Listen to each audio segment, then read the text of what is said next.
All right. Good evening, everybody. This is a little bit of a surprise cast, and I don't have any audio at the moment just because I'm loading up the game. So it's a bit of a roll of the dice whenever I do a stream, but the bitrate seems to be as healthy as I can expect, which makes me happy. And there's some new content that came out for Surviving Mars. Actually, I got an email, so it is worth mentioning. I misunderstood an email. I was given a key for this game earlier on by the people who take care of Paradox, so I am very grateful for that. Especially because this was very warmly received. It seems like a bunch of people actually wound up following the channel off of Surviving Mars, and while I've not ignored it, with the release of some new Stellaris content and BattleTech and a bunch of other things, it's really hard to kind of manage. It's really hard to kind of manage some of the competing priorities, especially because it seems that Paradox is bound and determined to be the publisher that basically, they're the only people I get games from. Which is great. I mean, it's a wonderful problem to have so many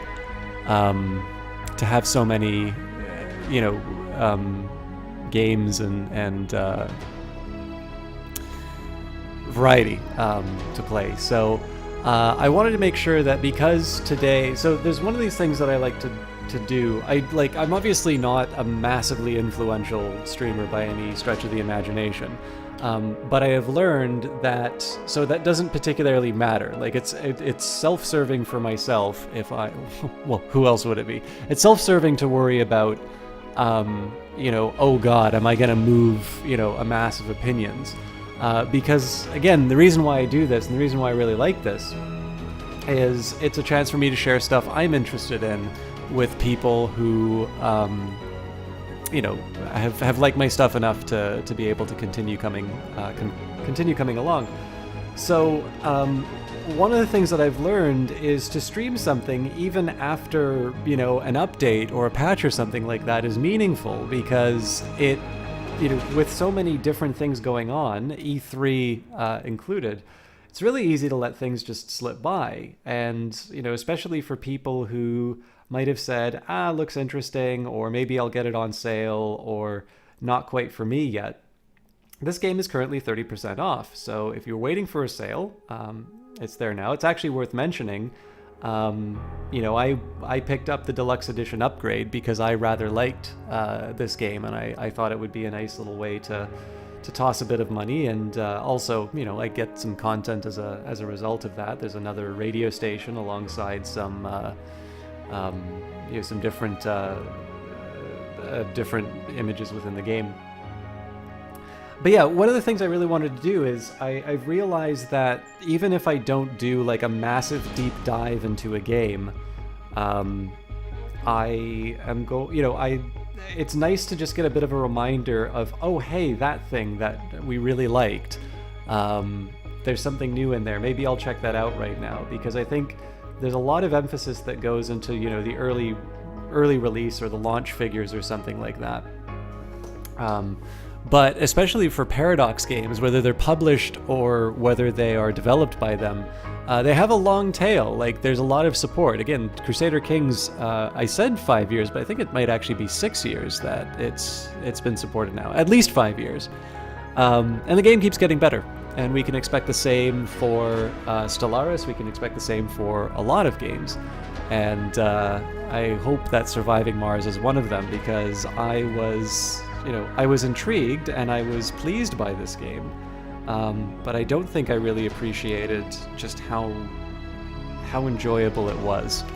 So with that in mind, one of the biggest things that people seemed to mention was they didn't feel that the game was very good with onboarding them. And there was actually a Paradox podcast about this. If you guys haven't checked it out, I know Shams Jorjani, and I am forgetting his other... There's the co-host. I think his forum name is Blondie. I might be mistaken. Anyways, two Paradox employees sort of discussing the business behind games. I find it very interesting. I mean, again, the best I could really define myself as is an overly enthusiastic hobbyist, right? Like I like playing games quite a bit, and I suppose there is something of a role that I play in the sense that I run a Twitch stream that is viewed by people. But you know, I have no real life is full of big surprises. You know, I once upon a time thought I would never get out of film. Suffice to say that I would require a very large shift in my circumstances to even remotely consider a career in gaming. But I do find the business of this really interesting. So it's a good podcast, and they talked about sometimes the difficulty of Paradox sort of onboarding players, that even games that are new player friendly don't necessarily have the best tutorials or the best onboarding compared to other titles. So with that in mind, it's perhaps not surprising that there's now a tutorial in here, and I thought that would be a good way for us to jump in. I should still have my old save, end of the third cast, and I'd really like to return to this save. But what I would prefer even more is to jump straight into some of the new material, and we'll carry on. And then I have a couple of ideas about how I'm going to incorporate surviving Mars while still getting through some of the things that I had planned for the stream in the next couple of months. So let's start by taking a look at the tutorial, and we'll see maybe if we learn anything new, and more importantly, we'll see how Hamimont took the feedback that they got about having difficulty learning and seeing what that translates into. So in this tutorial, you will learn how to navigate Mars, how to land a rocket, manage drones, and construct buildings on Mars.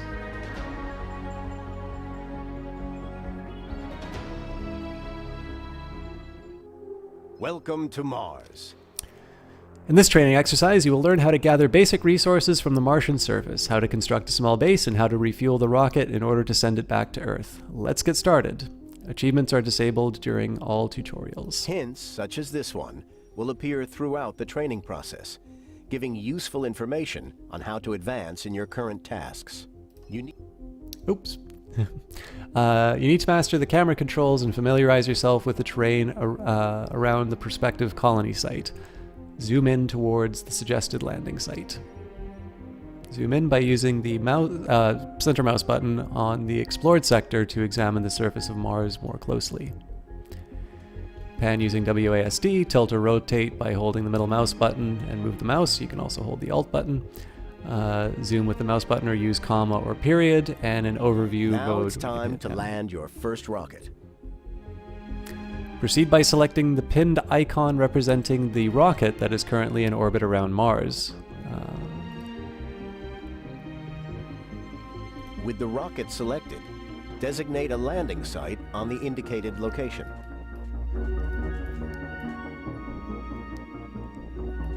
Gotta align those feet perfectly. I think that might be it.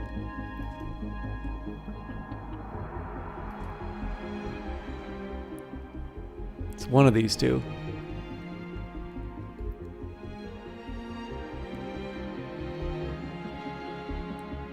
Yeah, that's gotta be the front of it. With the rocket selected, designate a landing site on the indicated location. Use the mouse to move the rocket into position and press the left mouse button in order to land. These are new icons.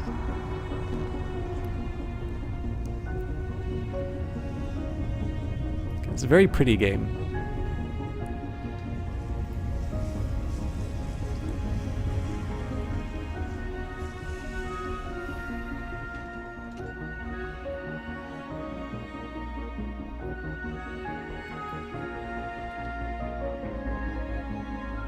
And we have touchdown. The rocket has landed on Mars. It carries drones, remotely controlled robots, which constitute your construction and resources gathering workforce. Gathering basic resources for building construction is one of the first things our Martian base needs. Place a metals depot so the drones begin automatically bringing metals from the scattered surface deposits nearby. Gather 5 metals in the metal depot. Open the build menu using the right or left mouse buttons on the HUD icon. Then follow the arrows to choose the metals depot. Okay.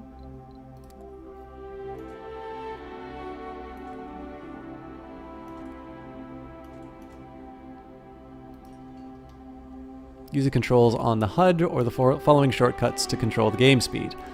Space to pause and unpause, plus key to increase, minus key to decrease. Now accelerate the game speed so the drones gather the required metals faster. I do tend to find it's a little bit easier to just use the buttons at the bottom.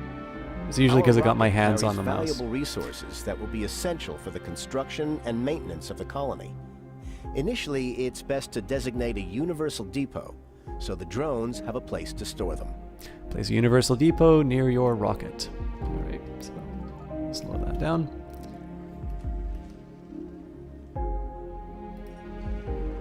Along with metals, concrete is the other vital basic construction resource. The concrete extractor building must be placed over a concrete deposit. Look for a patch of yellow terrain near your landing site. Maximizing the yellow terrain covered by the work area of the concrete extractor is a good practice. This way the extractor will produce more concrete in the long run. From the build menu, select Build a Concrete Extractor and place it at the proposed location. Alright.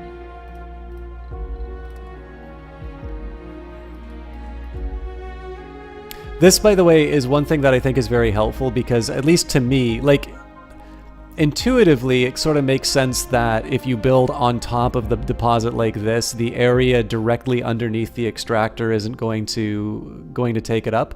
But that's not immediately obvious. You can sort of see how the arguments go both ways. So I like the fact that the game actually shows you, hey, the outline is outside of the concrete region. Here's a way that you can sort of maximize your production. Well done. Now observe how the drones will carry all the resources to the site, and then construct the concrete extractor. Remember, the construction will finish more quickly on the fastest game speed.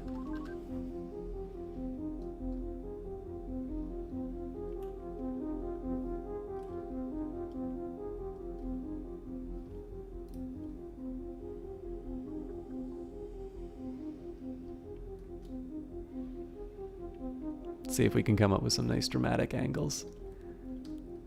I'd almost prefer it if I could have spun this the other way around, because it'd be nice to get sort of a frame within a frame in the outline like this. But there's no real way that I can... There's no physics that allow me to have the rocket framed by the concrete extractor. Like most buildings, the concrete extractor needs power in order to operate. Having a reliable electrical grid and supply is essential for the success of the colony. Stirling generators are excellent power sources, but they are too complex to be built on Mars during the early stages of our colonization effort. That is why we ship them from Earth, partially assembled in prefabs. Prefabs do not require any resources, only drones to unpack and assemble them.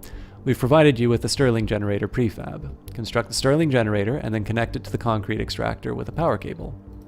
Alright, so we'll slow things down just so we're not wasting too much time. Okay, Stirling generator. Generates power while closed. The generator is protected from dust, but produces less power.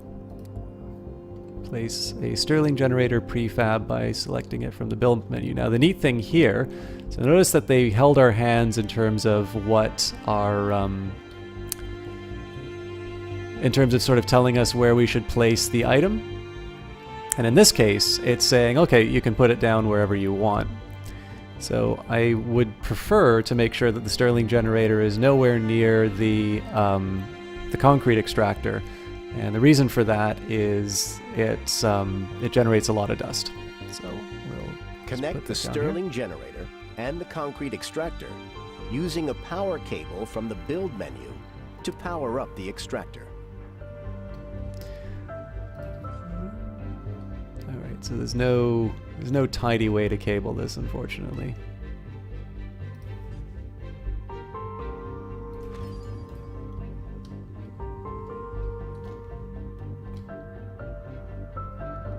I'd actually kind of like it if you could use like 1, 2, and 3 to advance the speed.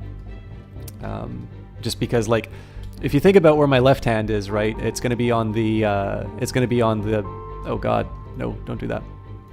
My left hand is going to be on the WASD and the Q and E buttons, just because that's how, that's generally how I'm going to control the camera, and that's a little bit more useful.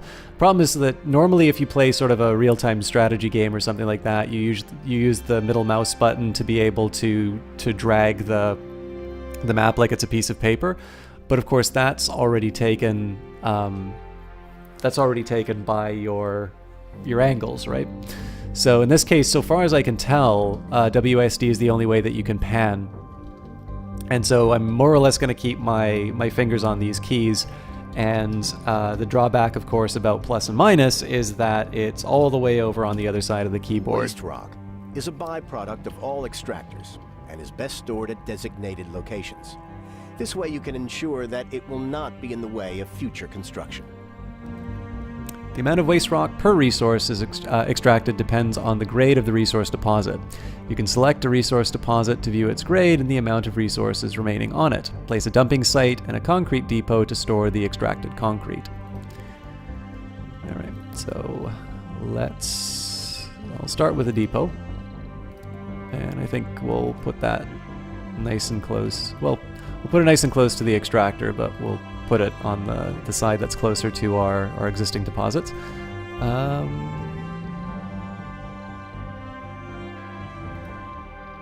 Nope, not what I was looking for.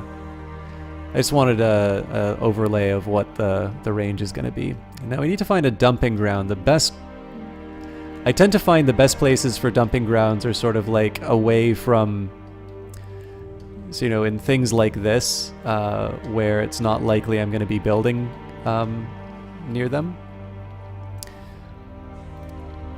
So it's a little far away, but drones will pick pending tasks on their own within the range of the drone controllers they are assigned to. Currently, all drones are assigned to the rocket, but when the rocket is selected, the work range of all drones assigned to it will be visualized. If the rocket takes off, however, all these drones will need another controller. Build a drone hub and make sure that it is supplied with power. Build a drone hub near your rocket and connect it to the power grid using the power cable. Well, I mean, we can have a little bit of efficiency here, so we've already got the power in place. This sort of matches what we're looking for in terms of, we've already got the rocket. So the question is, are there any resources that we would want to extract sort of in a different place? Something like this might give me access to sort of the most flat land, but of course the problem is that I'm not necessarily going to use this land for anything. If I do something like this, like a quarter of the area is taken up with areas that I can't build on. But I think what I'll do here is I'll just take advantage of my existing infrastructure. We'll just put this right beside the power cable. And this will more or less map to the command center that we have from the rocket. So I just want to see if I can change the controls. I did not know there was controller support, but that would make sense because this game is available on consoles. Incidentally, so if you guys do have this on console, the game, I believe this patch will be released tomorrow. Okay.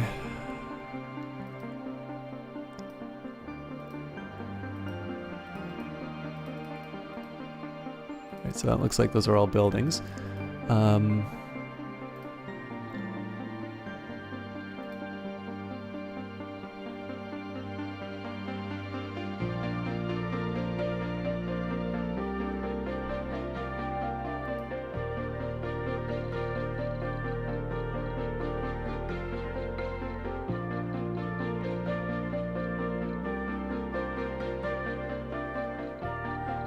So what I'll do instead, I'm actually going to make use of these buttons I have on my fancy ass mouse. I am slightly curious about the star key though. Okay, so that's auto speed. And then, oh, interesting. So I somehow made this pause. That can't be right. Yeah, I like this quite a bit. So all that I've done here, if you are lucky enough to own a mouse that has more than the standard buttons, all that I did here was I mapped the plus and minus, which I normally have to move my hand over the keyboard for. I just mapped those to sort of the two buttons on the side. And that seems good enough for me. Drones run on batteries that have to be recharged periodically. Every drone hub has 2 recharge stations built in, but you might need additional ones as the colony spreads out. Constructing recharge stations, especially along areas with heavy drone activity, will prove vital for maintaining an efficient workforce. Build a recharge station near the concrete extractor. Now, I was under the impression that the recharge stations were already part of the drone command center. And that may even be true, but it seems that it wants me to have its own. Now, I'll be honest with you, I don't quite see an argument for doing it this way, because this thing's going to get pretty dirty from the concrete extractor, and this isn't all that far of a trip, especially given the fact that these things are moving between, the waste produced here. Oop, no, what are you doing? I screwed up. Now, I mean, this is my fault for putting it so far away. Maybe I should have put a dumping ground like right beside here so that they could just, have a nice tidy little loop of moving around like that. But I'm committed now.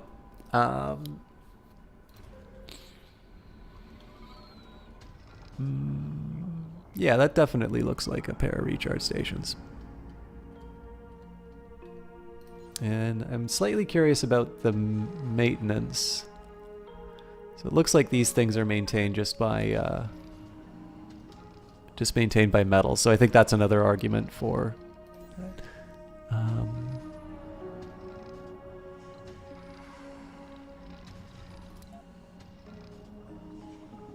don't exactly need this extra power, but.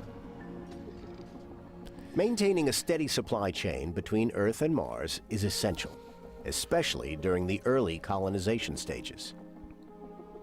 Every rocket has enough fuel for a one-way trip to Mars and has to be refueled on site so that it can return to Earth and be reused. Fuel is produced in a fuel refinery. To set up the production chain, we will also need water. Goal: build a moisture evaporator and then a fuel refinery.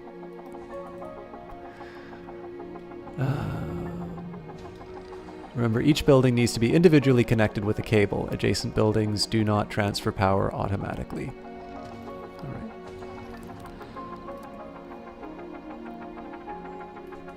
So I'm kind of inclined just to do something like this.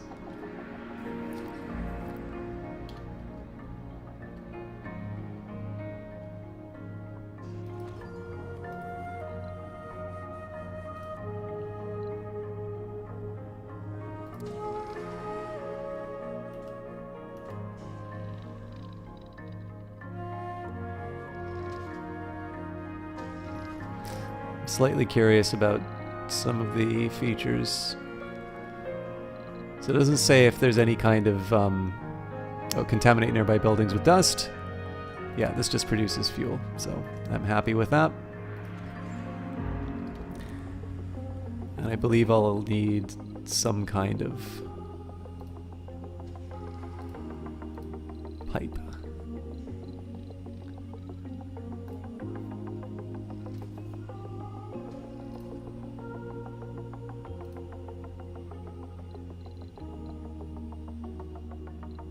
Guess not. We don't have sufficient power for all the buildings in the colony. Wanna bet? Luckily, we have an extra Stirling generator prefab that we can use. Build a new Stirling generator along the power network. A system of pipes is used to deliver resources such as water and air where they are needed. Okay. A few tasks to do, so we'll start with the pipe.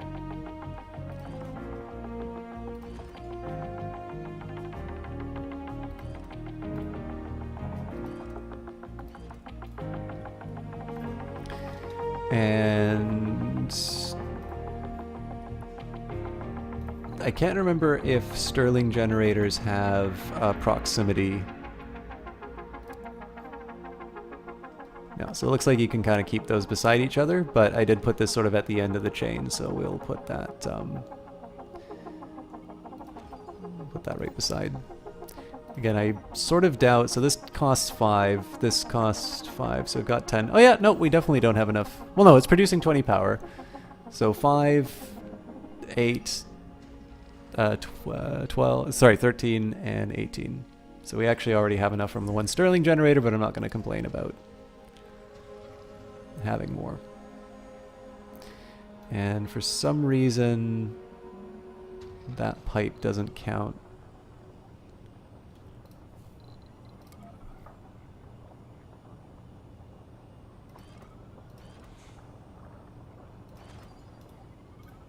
Alright, that looks a little ugly, but I wonder if I can cancel that, actually.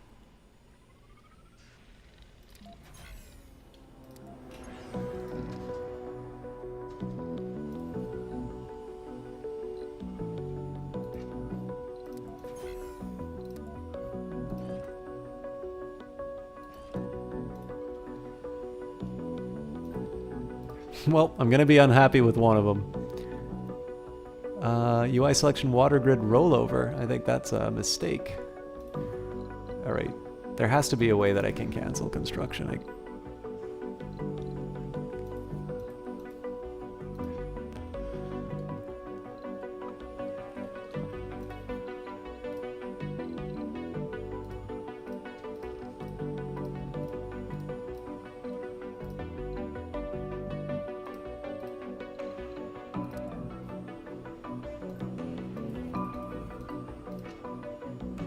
Cancel a pipe or exit pipe placing mode, press right button. Yeah.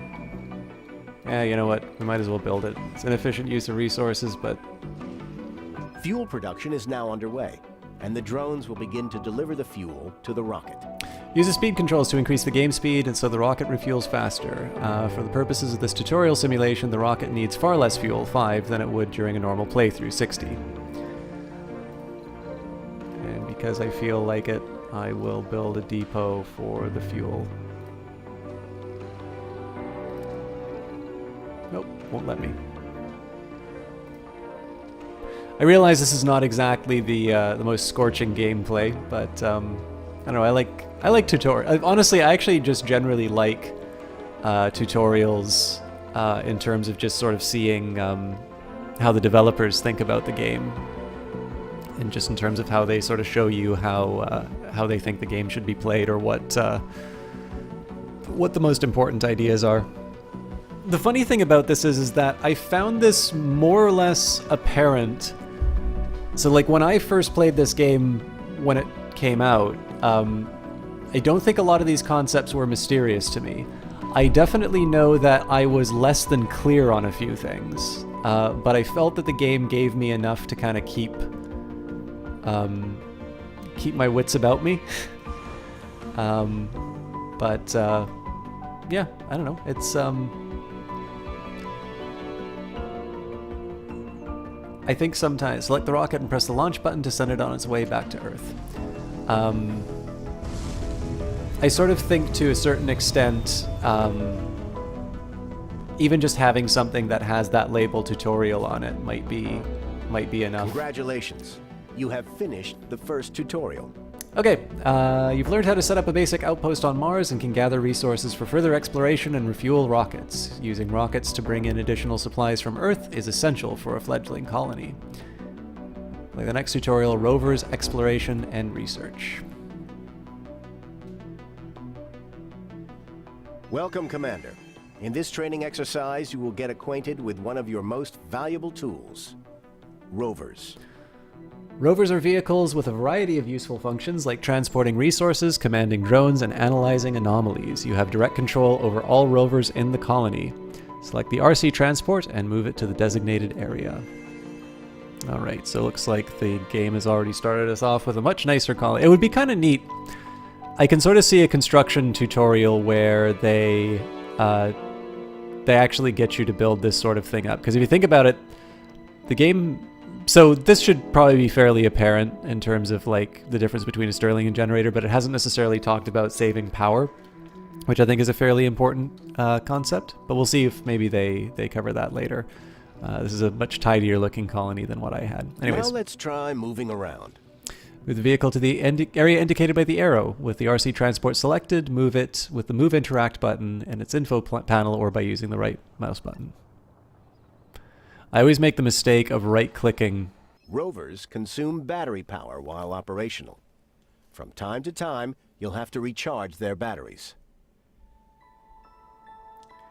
Sometimes I right-click thinking that I'm getting rid of the rover when in fact I am I'm telling it to move somewhere other than where I wanted. But anyways, every command that a rover executes gradually depletes its battery. To recharge it, you must simply move it near a power cable. The rover will draw power from the power network, so expect a spike in power consumption. Move the RC transport next to a cable and wait until it is fully recharged.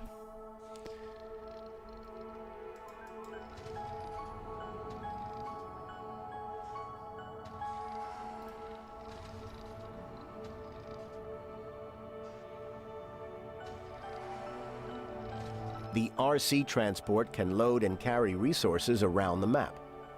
Let's use it to refuel the nearby rocket. Use the RC transport to load fuel from the fuel depot in the base and then unload it close to the rocket so that its drones can load it into the rocket. Drones can also take resources directly from the RC transport if they need them. However, unloading the resources is quicker and it will free up the RC transport for other tasks. Load fuel on the RC transport and unload it next to the rocket. Alright, so select the fuel depot, pick it up, load 30 fuel on the RC transport to continue. Well, it's going to be the maximum amount, so we'll just wait. Now order the RC transport to unload the fuel next to the rocket. Use the unload resources action and left mouse button spot near the rocket to unload the fuel.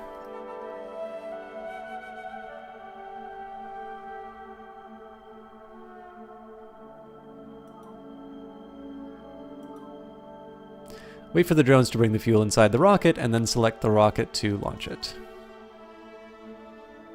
We can watch these guys do their work.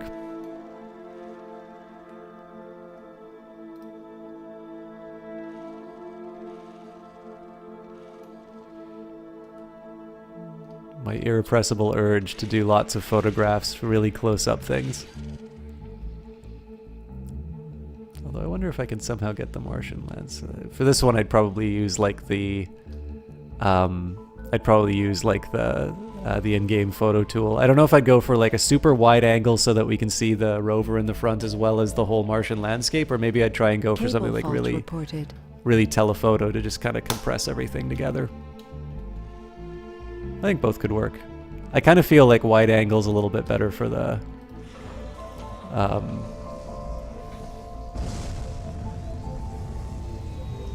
I feel like that's a bit better for the Martian landscape. Some drones are left without a controller after the rocket launch. This is a nice reinforcement of the idea that they talked about before. So, and if you think about the first tutorial, they introduced this idea of you want to have sort of like a control center for the drones, but all of that transfer happened automatically. So it's kind of neat that in this case, they've specifically said to you, it's like, okay, so this is what happens if you mess that up. If drones lose their controller, they will look for new controllers nearby. However, when there are no controllers nearby, you will have to manually reassign them to a new controller. The reassign command also allows you to reassign drones to understaffed controllers with a heavy drone load. Assign these drones to the nearby drone hub. Select one of the orphan drones and use reassign all to assign it and its brothers to the drone hub back at the base.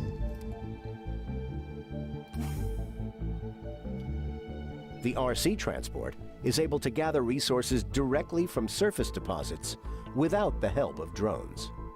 Send the RC transport to gather some metals from the deposit indicated by the arrow. Gather 5 metals with the RC transport. Now this is actually a good one, because what I noticed, I did eventually realize this on my own inside the game, but I had this sort of idle transport which wasn't really doing a whole lot. Occasionally it was sucking up my power. So I rather like that they explicitly say, hey, you can actually use this thing to run around and do some tasks.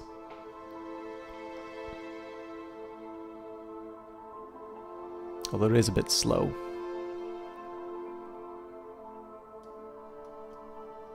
Let's set up a small expand some distance away from the main base. We will need resources for the new base, the RC. Hello, Johnny Big Time. How are you doing, my friend? I know you were here when we first did Surviving Mars. Was this the sort of thing that interested you? I can't remember what your impressions of it were when... Cellcat11, hello, thank you. I've actually played this before, but like we said at the beginning of the cast, I kind of like doing tutorials for games.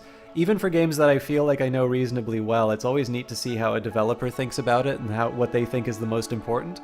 And I mean, it was actually funny. I never really talked about this, but the funny thing about Surviving Mars is, in one sense, people's complaint about there being no tutorial for the game is good for streamers like me, because I usually give voice to why I'm doing certain actions. And so as a result, there's demand for, you know, my kind of content. Now, of course, Quill18 is like right on the front of the page. So, you know, if they want, all that traffic's probably going to go to his page. And he's also Canadian and he does this for a living. So he's probably the more appropriate person to visit as well.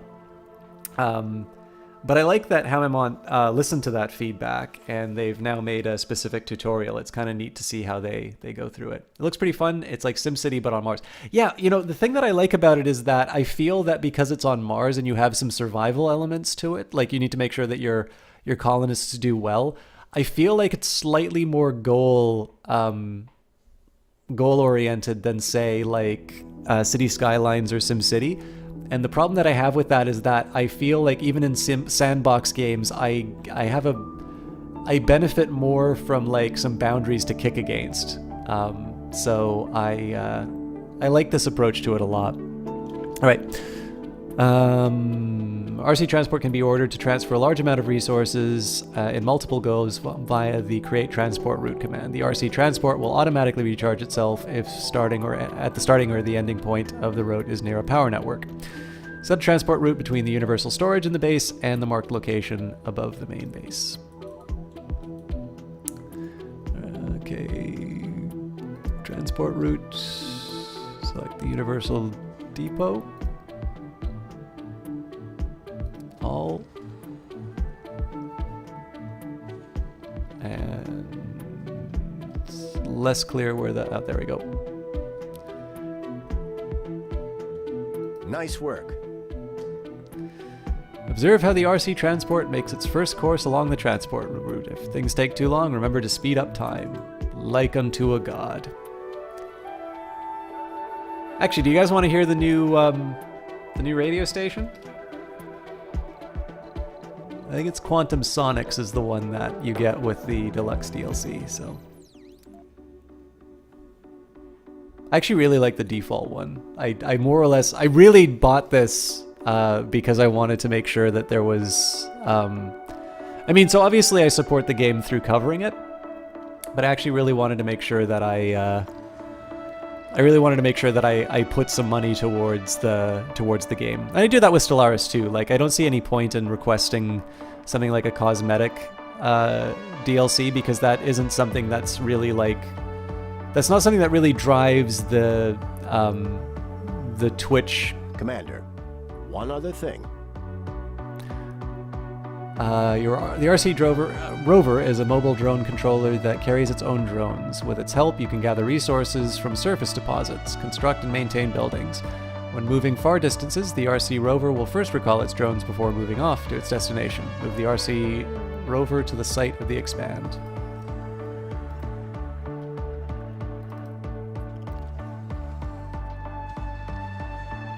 So,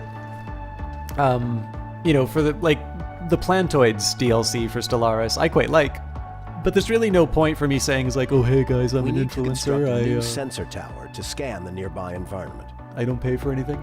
That's a nice little way that I've been able to sort of come up with a division between, like, you know, it is still a hobby for me, so it's nice to have some of those costs offset by getting some promotional keys. And it really does make the difference, right? Because even very small streamers tend to get quite a few invitations to cover games, and so on the margin, like, it is, you know, like, even with DLC for a game that you really enjoy, like, variety is fun, And if somebody's saying to you, hey, you can, we'll give you a key of this if you cover it, that gives you a chance to try out some new stuff.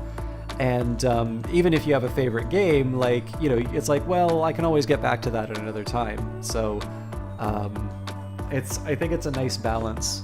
And for cosmetic stuff, I usually, for games that I really like covering, it's sort of just nice to, one, it's nice to support the developer, and two, it's nice to have some pretty things inside of a game. So we need to construct a new sensor tower to scan the nearby environment. Use the resources that the RC transport delivered to build and power a new sensor tower that will help us scan nearby locations for new resources and anomalies. Goal: construct a sensor tower and a Stirling generator to power it. Wow, they are really, really fans of the Stirling generator, and I actually tend not to use them that often. So that's a new thing that I've learned from this tutorial.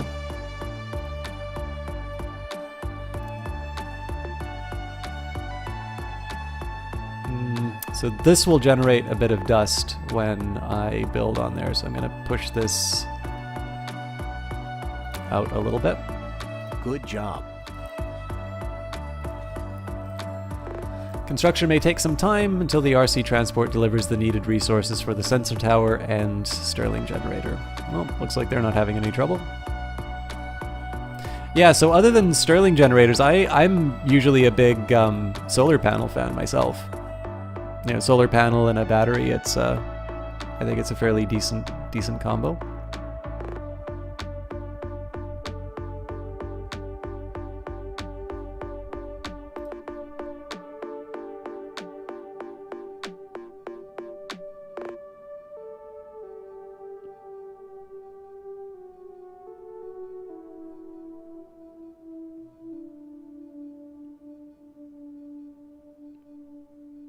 Looks like they're waiting on the transport.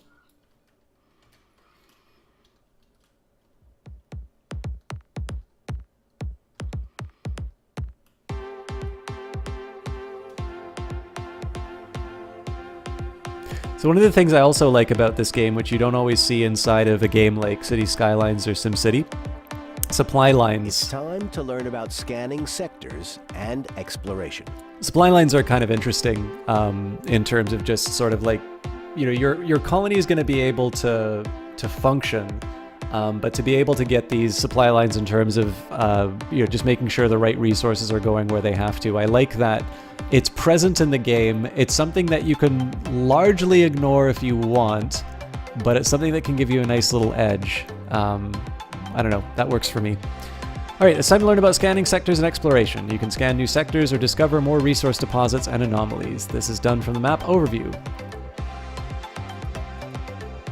You can scan sectors of the map to discover new resources and anomalies. There are two main ways to scan. You can queue your sectors for scanning. These sectors will be scanned one by one gradually over time. Sensor towers speed up the scanning process of sectors near them. The other alternative is to use probes, which you can buy using funding and bring on resupply rockets from Earth. Use a probe to explore a sector. Mouse over a sector, left on the probe pin, and left on the sector to scan it. Alright, one probe, and...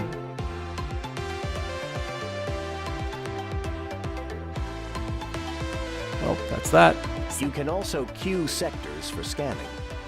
Left-click on a sector to add it to the scanning queue. You can queue up to 10 sectors for scanning. I think they've increased that number. Right-click on a queued sector to remove it from the scanning queue. Scan sector E4 to continue. Remember, you can always speed up time.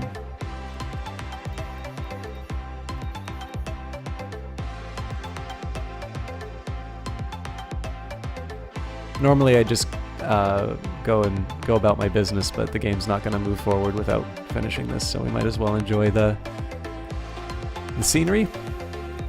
Oops.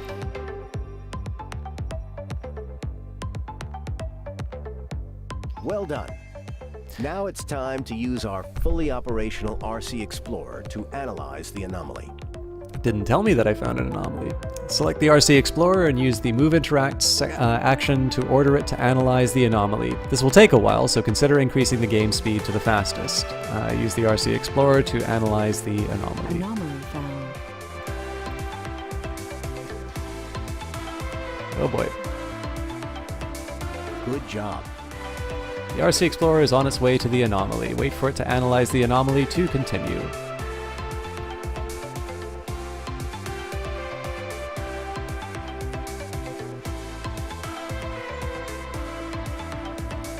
For those of you who are just stopping by, so we're just going through the tutorials again, especially for those of you who've been watching the channel before. I do know how to play this game, but this game did get a recent update, I believe it's called Mysteries of Mars. I thought we'd cover some of the new things that are inside of it, including this tutorial update. Yielded interesting insights into new technologies. And I have a couple of plans for surviving Mars that I hope you guys enjoy, but we'll cover those at the end of the cast. The anomaly has yielded interesting insights into new technologies. Researching new technologies unlocks new options for colonies such as new buildings, domes, and upgrades. Anomalies often provide bonuses to research, such as unlocking new technologies for research or providing research points. Goal, open the research screen. This is the research screen. From here, you can choose and queue techs for research. Techs are divided into 5 basic fields and a field for special breakthrough techs. When you research a tech from a given basic field, you will unlock a new tech that in that field. Breakthrough techs are special unique techs that are unlocked via anomalies. Queue at least one technology for research. So in this case, they want me to do the Explorer AI. We generate 100 Sol for each RC Explorer vehicle. Multiple vehicles result in collaboration losses. AI specifically tailored for our explorers will think for itself, gathering only the data that they have deemed could be of interest. The above will greatly contribute to our research initiatives. Now, I'm not actually... One thing I would really like... One other thing. One thing I'd really like in the game is to actually explain how that curve works, because presumably there's a point where it's no longer worth building more Explorer AIs, but I usually only go with one because I don't know what the cost is. I should probably just sit down with the game one day and look at the changes over time. Each tech has a cost in research points, which are generated in various ways. Your sponsor provides some research points to start with. Once colonists arrive, you'll be able to construct research labs, which generate research points faster. You can view a breakdown of the research points generated per sol on the right-hand side of the research screen. Close the research screen to complete this tutorial. Nice work. Now you know how to handle rovers. In this tutorial, you learned how to command and use different rover vehicles at your disposal, as well as how to scan sectors and how to research new technologies. We will now do power, water, and maintenance. Welcome, Commander. It looks like this forward base has gone through a major dust storm. Now it is up to you. Now it is your job to fix it up and prepare it for the first colonists. In this tutorial, you will learn how to handle power, live support grids, and building maintenance, as well as how to construct your first dome. Oh my god! First things first. Let's remove some unnecessary structures. This concrete extractor has depleted its deposit and will be of no use now. We can salvage some construction materials from it. Select the concrete extractor, press the salvage button on its info panel. This will return some building materials that we can use later. Presumably it won't let me do anything until it's... Now let's get that drone hub operational. We need to supply the drone hub with power.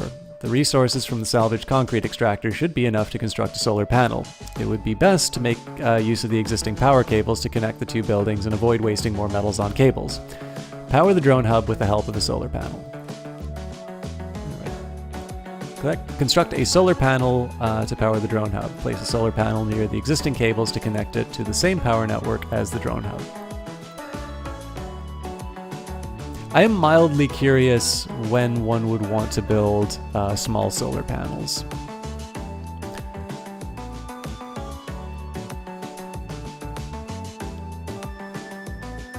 So, it doesn't let me build power cables. I'm gonna go back to the Surviving Mars channel. Not that I dislike it, but I really like the Surviving Mars channel a lot. We have some power, but it's not enough. We should prioritize the drone hub. Oh, that's a good way of introducing that, actually. You can change the priority of buildings manually. Buildings on the higher priority get power, maintenance, and workers first. Set the drone hub to high priority. We can use the machine parts left from the concrete extractor to build a wind turbine. Wind turbines are a good alternative to solar panels as they operate day and night. They also get bonus power production if built on high ground. However, wind turbines have high upkeep costs and will require maintenance more often than solar panels. Construct a wind turbine and connect it to the existing power network. So I'll show you how this works, Johnny. So the way I normally plant out my solar panels, so they take up they basically take up 3 spots in a triangle. So the way I tend to like them, I like to line them up as you have basically one with the peak facing out from your line, and then you have one with the peak sort of facing the power cable. So if you sort of stamp them out like this, you should be able to take up all the area. But you are right that the regular solar panels actually only take up 1 hex. So in principle, if you only have like a little tiny space in between, it might work for that. But it's kind of hard to justify it on its own simply because large solar panels because large solar panels already sort of fit nicely together.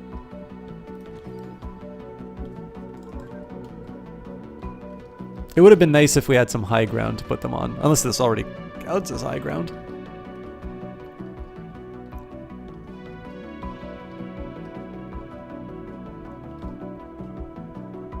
I'm sure, in the end, I'm sure there's a good use for them.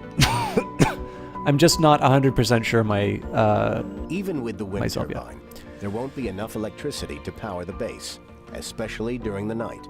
Solar panels provide power only during the day, but we don't have accumulators to compensate at night. You can set some of these base buildings to automatically turn off at night using the building's shifts. There are 3 shifts: first shift, second shift, and night shift. Buildings will require power, resources, and workers only during their active shifts. Disable the night shifts on the moisture evaporator and the fuel refinery. Okay, so no night shift. You managed to get things operational, but this won't last, as buildings require maintenance, and we are out of resources. Buildings require maintenance with resources roughly every 6 or 7 sols. Buildings that don't get maintenance break and won't function until repaired. To showcase this, we have simulated a breakdown of your solar panel. Drones will automatically repair this breakdown provided that there are metals in range of their controller. Yep, that's a broken solar panel, all right. So one of the drawbacks that I had originally was I used to build these things way too close to concrete extractors, and this resulted in me. This would usually result in me. We need more metals to secure this base. Use the RC transport to collect some metals and transport them back. This would usually result in me wasting a lot of metals unnecessarily. All right, the RC transport can mine surface metal deposits, use it to gather 20 to 30 metals, and bring them back to base. You can then use these metals to set up additional solar panels and power up everything. Deliver at least 20 metals to the base with the help of the RC transport. All right, where are you? Select the RC transport, then right-click on any surface metals deposit and to order the vehicle to mine it. Gather at least 20 metals with the RC transport, deliver them to the metals depot at the base. This may take a while, so you may want to speed up time. At some point I'm going to be able to put these all together. And in this case I'm just going to fill up with the 30. The game's not going to yell at me if I go more than 20. Assuming that there is more than 20. One thing that actually this isn't bad. One thing I'd kind of like is if they would expand the area where it'll automatically pick up metal resources. I kind of feel like I micromanage this thing a little too much. But on the other hand, like, as fun as it is to build systems that work together, like if the game doesn't let you do something, if you don't get to do enough inside of a game, then it just sort of feels like it's not worth it. So it's a tough balance to strike. I'm not particularly upset with the way the transport works. I just tend to find that I let them sit idle for too long. All right, so this thing's not going to be able to finish the whole shebang, but we'll have those 30 precious metals. Well, not precious metals in the rare metals sense. However, we need more than just metals. Fortunately, we can call a resupply rocket from Earth. Using rockets to resupply from Earth is the best way to secure resources early on. You'll need funding to buy the resources, but your sponsor will usually provide you with enough to get a basic colony up and running. Open the resupply screen and order advanced resources from Earth.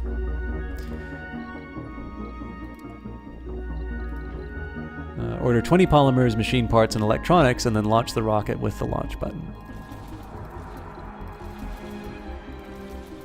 So the thing that's kind of neat here is you can see this neat way that your colony develops in this game. So what you get is, like, when you first colonize Mars, what you tend to do is generate a lot of raw materials, right? So you'll pick up metal from the ground, and you'll you'll generate concrete and so on and so forth.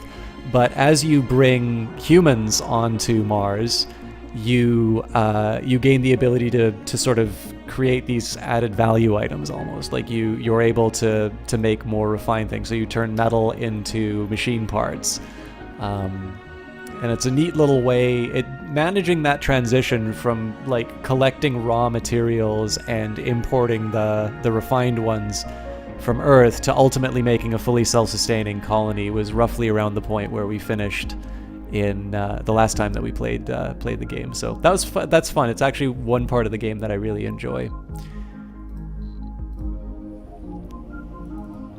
Let's do some cleaning up around the base while we wait for the rocket to arrive. The remains of destroyed or salvaged buildings will obstruct other constructions. To clear such ruins, you will need to research the decommission protocol technology in the engineering field. For the purposes of the simulation, we have provided you with the tech. Clear the ruins of the concrete extractor.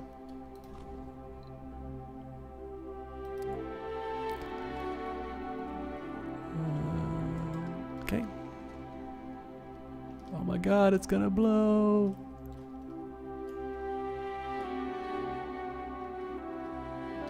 Now, let's remove some of the unnecessary cables. You can use the salvage tools in the build menu to remove cables and pipes, as well as an alternative way to salvage buildings. Remove the cables that were connected to the concrete extractor. And again, beyond just the sheer aesthetic horror of leaving cables lying around like that, there's a really good reason to do this, just because it'll save you on maintenance costs. Wait for the arrival of the rocket and then land it near the base. Remember that you can speed up time via the HUD buttons at the bottom or center of the screen. I highly recommend, by the way, mapping the speed buttons the way that I did. If you have a mouse that has 2 buttons on the side, it has saved me so much effort. Otherwise, you use the plus and minus button. It just means moving your hand off the mouse, because I tend to find that my left hand is always occupied using the WASD keys. Now, the funny thing is, I probably wouldn't have gotten rid of these cables here, because we've already got a dumping ground set. Oop.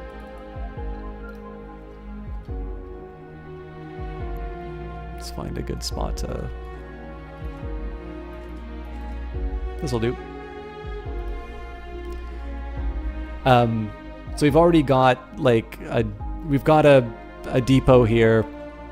We've got concrete that we can extract. Like, having some infrastructure in place is already nice. So I would have just personally, I would have just added, I would have rebuilt the concrete extractor, but we're sitting on 172 of it, so it's not like we're gonna run out anytime soon. Concrete is not the hardest thing in the world to get. And that's good, because concrete is heavy, and I suspect it's probably not very fun to put that all on a rocket and spend the money to blast it into space. The supplies from Earth have arrived, and we can use them to expand the base.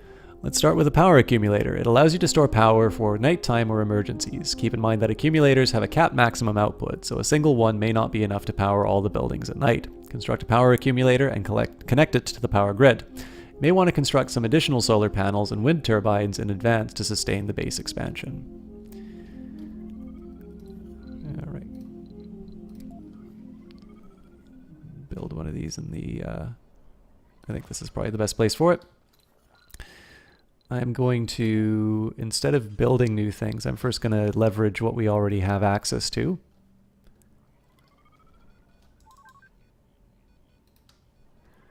And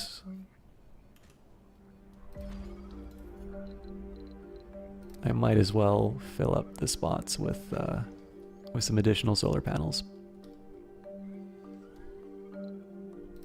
My RC rover is kind of in the area, but how about we... Water is essential for a sustainable Martian colony. Fortunately, there is a water deposit nearby. Let's build a water extractor near the deposit. All extractors must be placed near a deposit of the corresponding type. Remember then to connect it with power. You may also have to build more power producers to generate the required power. Construct and power a water extractor. Use the build menu to construct a water extractor near the water deposit. Then, power it up. All right. So I'm gonna try and keep the this thing a little bit further away because I believe the water extractor does generate, it contaminates nearby buildings with dust. So it's not an ideal place. Oh, nope, it wants me to place it right there. All right, well, your funeral. And power-wise, let's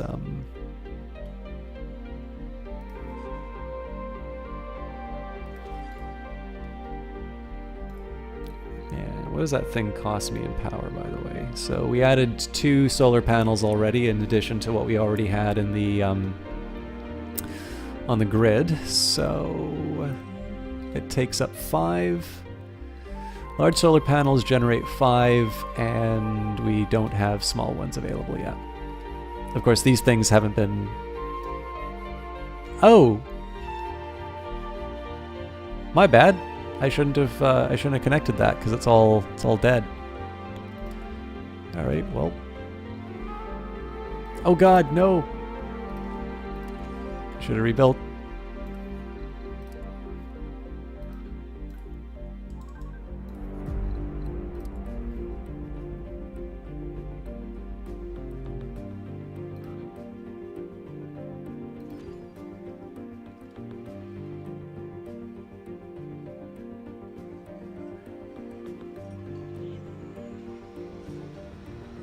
Water extractor is ready, but we don't have a storage for the water it will extract.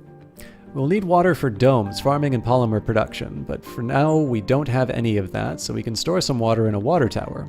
Storages are an important safety measure for the colony, as they will provide water, oxygen, or power in the case of a producer breaking down or ceasing operation during a disaster. Construct a water tower and connect it to the water extractor with pipes.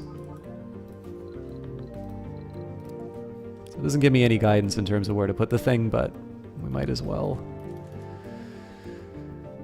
We'll set it up nearby.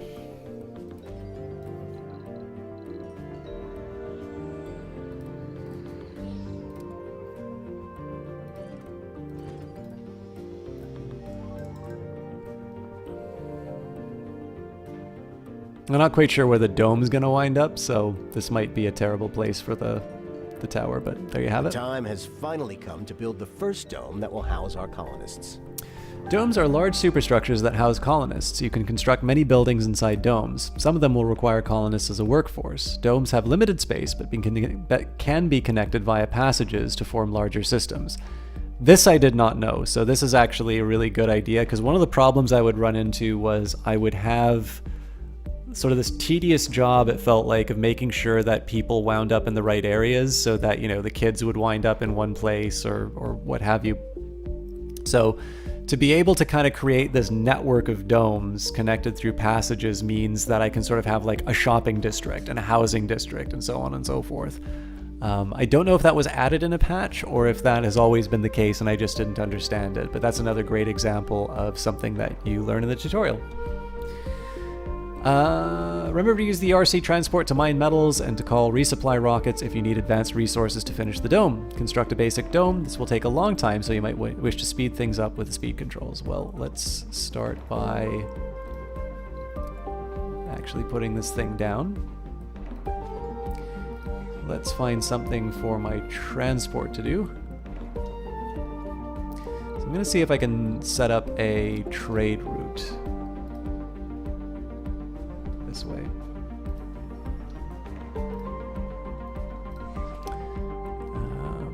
So this thing's good to go. I think we're going to move it up a bit.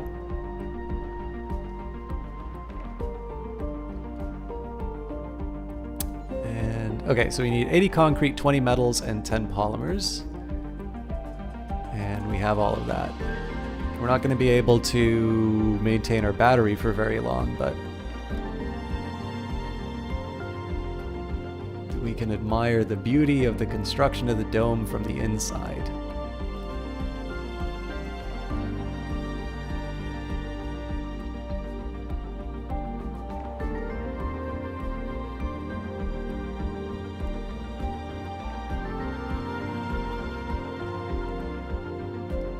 This'll do. Again, we're not in photo mode, so I'm not going to make a special effort, but I kind of want to see this thing come up all around us.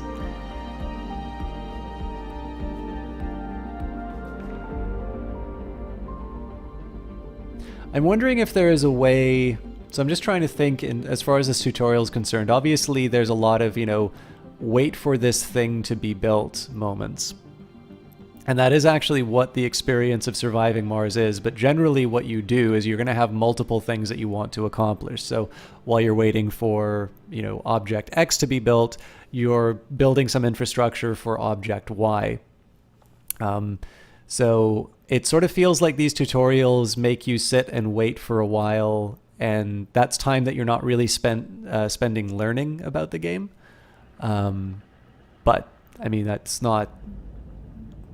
a fairly minor complaint, all told. Just sort of something I observed.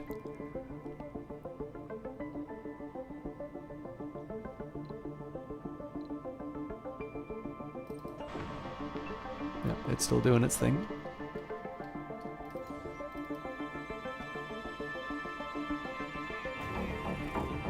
I probably could have wound up using the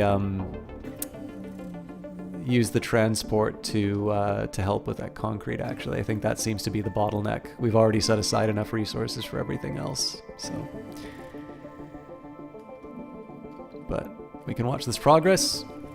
How was everybody's days today? Did you see good things at E3? I watched it on the weekend. I have very strong conviction about EA.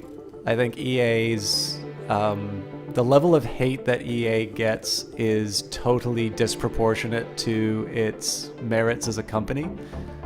I'm actually going to argue that all of the goodwill that Valve has and hasn't really earned is completely matched by the level of hate that EA has. And the best example of this that I can think of is the way that people react to the announcement of the Premium Origin service. I saw a guy who laughed like, oh my god, how ridiculous is this idea, kind of laughing at the idea of a $100... The dome is complete, but we have to supply it with water, power, and oxygen before we can use it. So about this like $100 a year premium service, I actually think this is a really smart idea on EA's part, and I'll explain why. So if you think of $100 a year, that is less than the cost of a year's subscription to World of Warcraft. I think World of Warcraft monthly subs are running like $15 or something like that. I need to double check this, and obviously I'm Canadian, so there might be some price differences. Now with the premium, you know that on launch, you're going to get access to Anthem, Battlefield 5, Madden, and FIFA. So I know not everybody necessarily likes the sports games, but it is worth mentioning that the sports games are among some of the best-selling games ever. Like that is a huge source of revenue. But what are you going to pay for Battlefield 5? Well, in my case, Canadian, $79.99 for the base game, $99.99 for the deluxe edition. And I'm going to assume that's going to be about the same for Anthem. So the thing that I love about this idea of a subscription service is that instead of saying, okay, I'm going to need to pick the game that I'm going to make my life about for the next, X months to justify the cost, you get to treat it the way that people are actually treating their Steam and GOG libraries. You get to see, you get to say, it's like, okay, I want to see what Anthem is like. You know what, that really wasn't for me. But you're not pissed off that you spent $100 on it and you can't get your money back. Instead, you say, oh, okay, you know what, that was okay, not exactly for me. Let's see what Battlefield's like. Or like for me, I don't really watch football. I watch like football. I don't like watch soccer. But all my European fans are now screaming at me. But I don't know, I can't really call them fans, viewers. But, you know, this would be a chance. So I would not spend the cost of a FIFA game to try FIFA. But it might be something I really enjoy. And I know if EA will never do this, but if EA ever were to make another NHL game, I would buy that in a heartbeat. And again, we're talking about the premium titles. There's already a big library available inside of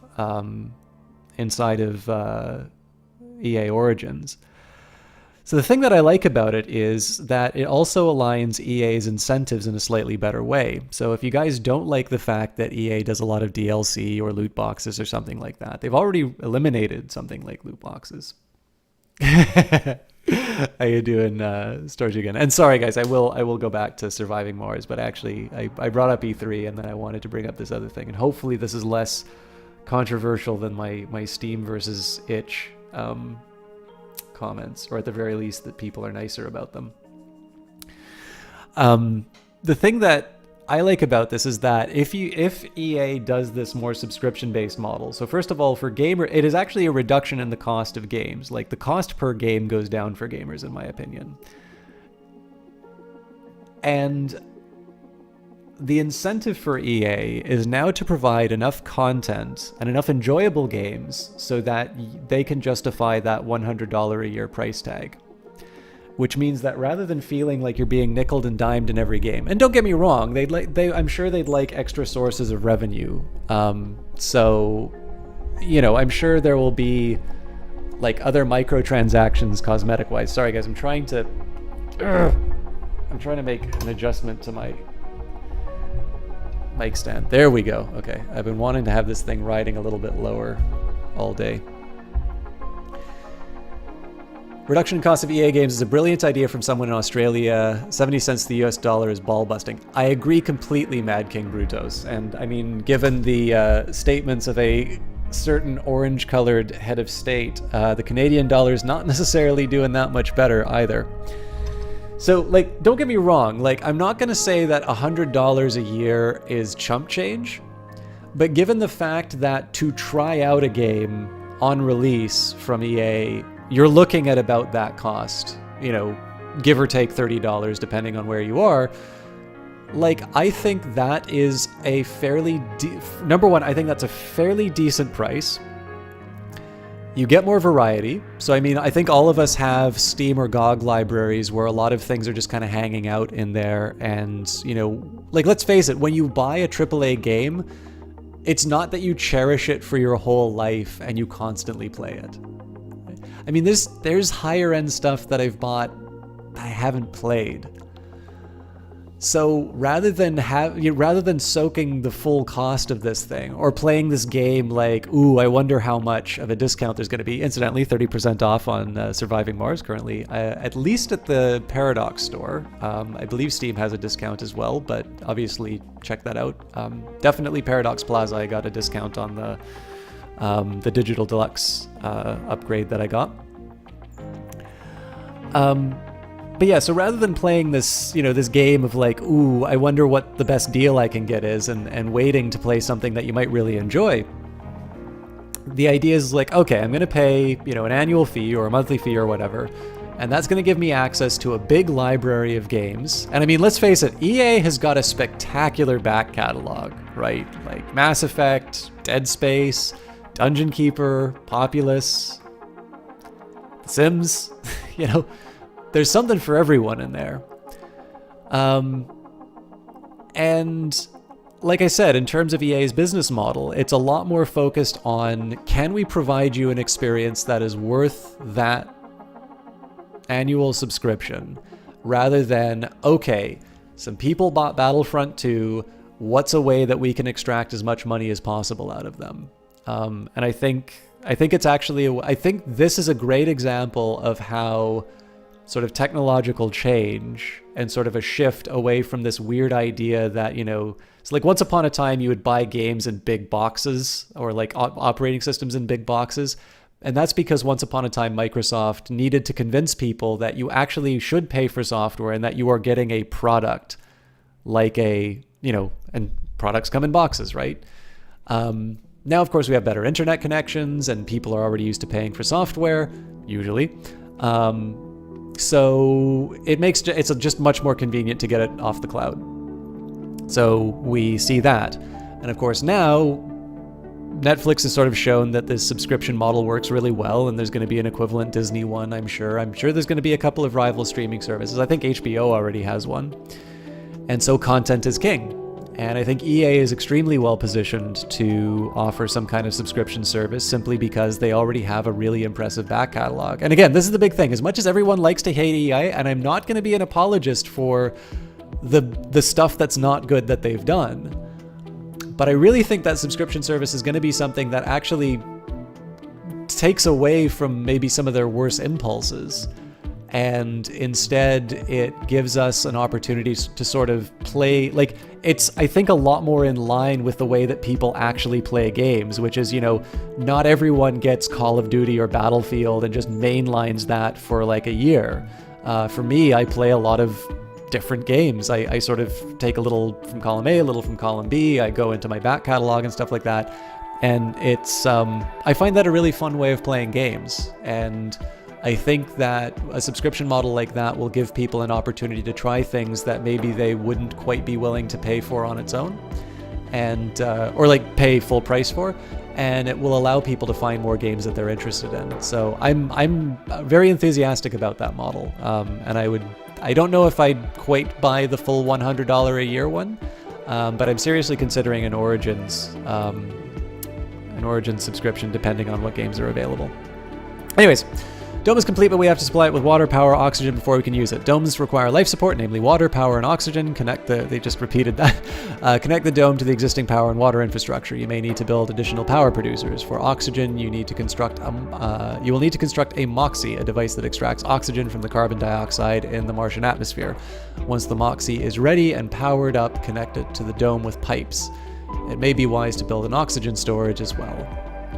Okay, so we'll slow that down.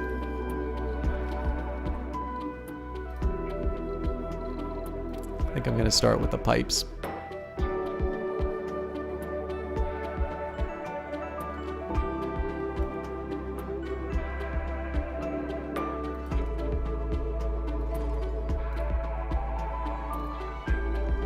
I probably didn't think that through properly because I'm also going to need to power this thing. I like running, if I can, I like to run the power cables underneath the pipes. Yeah. It's not that far off. Okay. Oxygen.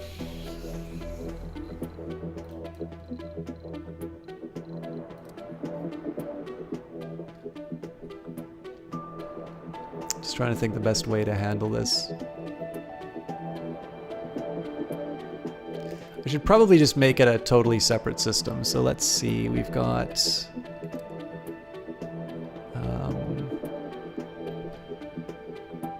okay, there's no good ways. Okay, so I'll connect the MOXIE into the same network here, so...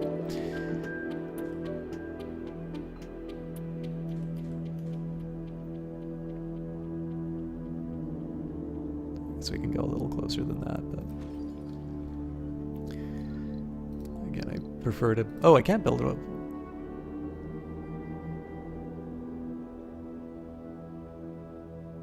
I thought I could build a... I thought I could build a...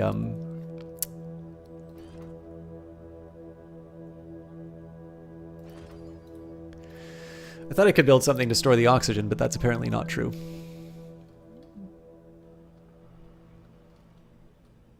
I know the last time I built a dome, I put a bunch of well done. You have completed the simulation successfully. They got Dragon Age in there too. Yeah, sorry, I keep forgetting Dragon Age. I haven't really played that much of it, but combat is indeed fast, and the mage is good. We're gonna build our own biodome, a dome within a dome within a dome. I'd love something like that. Actually, so apparently in this patch, there's gonna be some new dome types that are added. So All right. I think colonists might be the last one. Well done. You've completed the simulation successfully. You've learned how to handle power, water, and oxygen, as well as how building maintenance works. You are ready to set up a basic colony, ready to accept the first human pioneers on Mars. The next tutorial deals with colonists and their needs. You can continue to it now, or simply start a new game and return later if you are ready to learn more. Completely forgot about Dragon Age as well. Welcome Loved back, Origins and Commander. Inquisitor. Never got a chance to play In this 2. tutorial, you will finally familiarize yourself with the challenges of sustaining a society on Mars. Dramatic license, Johnny Big Time, or it's an absolutely absurdly telephoto lens. Telephoto from Jupiter. Yeah, actually, Mad King Brutus, I think Johnny Big Time can tell you exactly what he thought about Dragon Age 2. Our joke of combat's fast, mage is good, originated from there. And I feel so bad because Johnny was just minding his own business, playing the game the way that he enjoyed, and for whatever reason, I just kept repeating this one throwaway line that he had, but it's become a big thing on his channel. Actually, with that in mind, so there are a few people watching right now, and I know it's just a bunch of tutorials. I may not actually get a lot of gameplay in, and I know you guys had to hear my rants about EA and stuff like that. Paradox is another fine publisher, by the way. I kind of feel obligated to say that because I didn't get a key for this game. But no, I love Paradox stuff. It's actually the number of games that they've released within the past 6 months has more or less ensured that every game that I'm going to be streaming for the next year is going to be a Paradox title only. But I will take a second here. If you guys do, especially if you guys like smaller streams or a nice kind of close-knit atmosphere, I need to give you a huge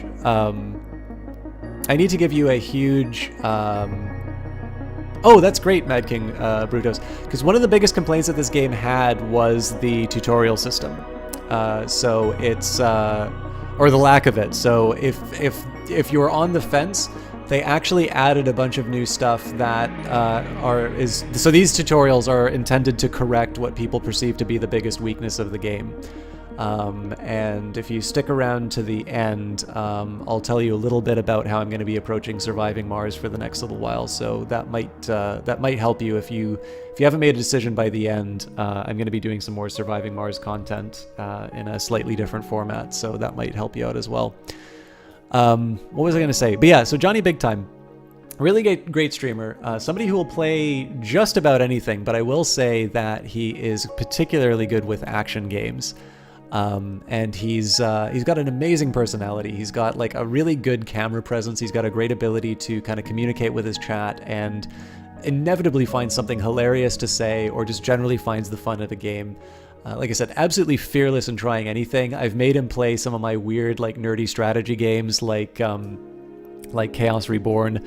Haven't quite sold him on going full-on multiplayer Stellaris with me, but that may be coming.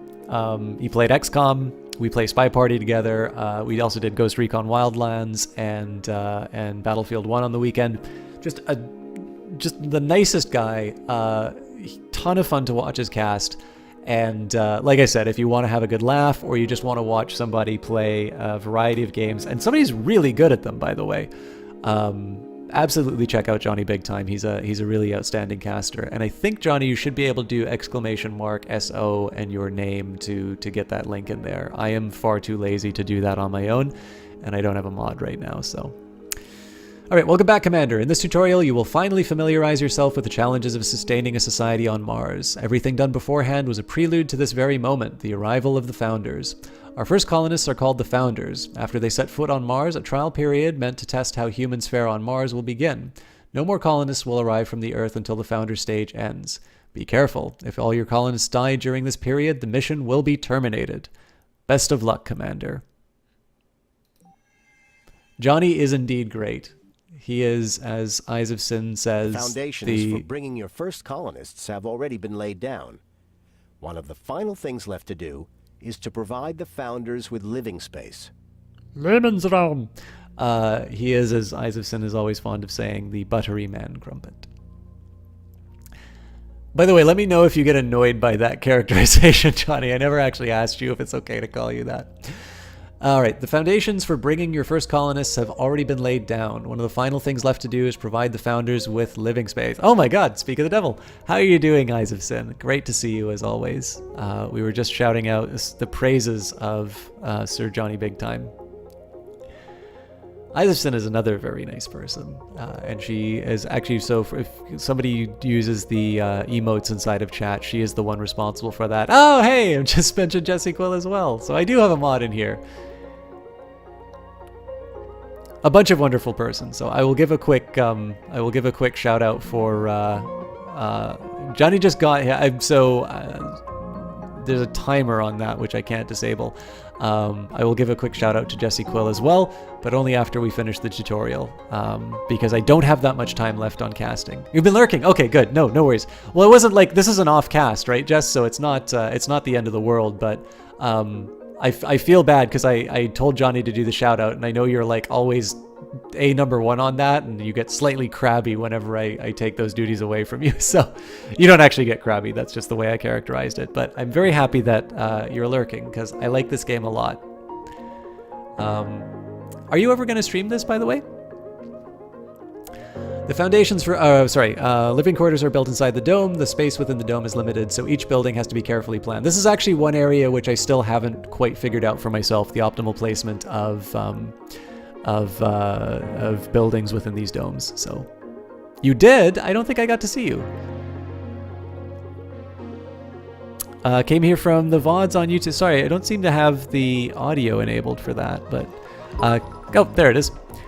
Came here from your VODs on YouTube for Cultist Simulator. Wound up picking it up because of your content. More than happy to stick around and watch more of your streams. That is amazing, Mad King Brutos. Thank you a ton, especially for the bits, but more importantly for supporting Cultist Simulator. I don't know if you got a chance to see it, but on the GOG channel, there is a sadly very quiet, but I actually got to interview Alexis Kennedy and Lottie Bevan of Weather Factory. They are every bit as nice as you would imagine. Also, if you like the Cultist Simulator stuff, we'll be doing that tomorrow. So I haven't forgotten Cultist Simulator, but I will be trying to upload that interview when I clean up the audio when I get a chance. And I love it when I get feedback about Cultist Simulator because it's actually that feedback is the reason why I did a bunch of Cultist Simulator content on that channel. If it wasn't for people like you. God, I sound like a charity stream now. Thanks to viewers like you, I've continued to do. No, you don't need to bribe me to do more Cultist Simulator, but I absolutely appreciate the bits. And feedback like that means a lot because it's 100% meant the difference between whether or not I do 1 or 2 streams of Cultist Simulator versus doing like a weekly stream of Cultist Simulator. So that the feedback above all helps immensely, and also the fact that you supported the developers through that game is great. What's wrong with sound like a charity cast? Well, you've got the monopoly on that, Jesse Quill. Okay. Let us build living space for the founders.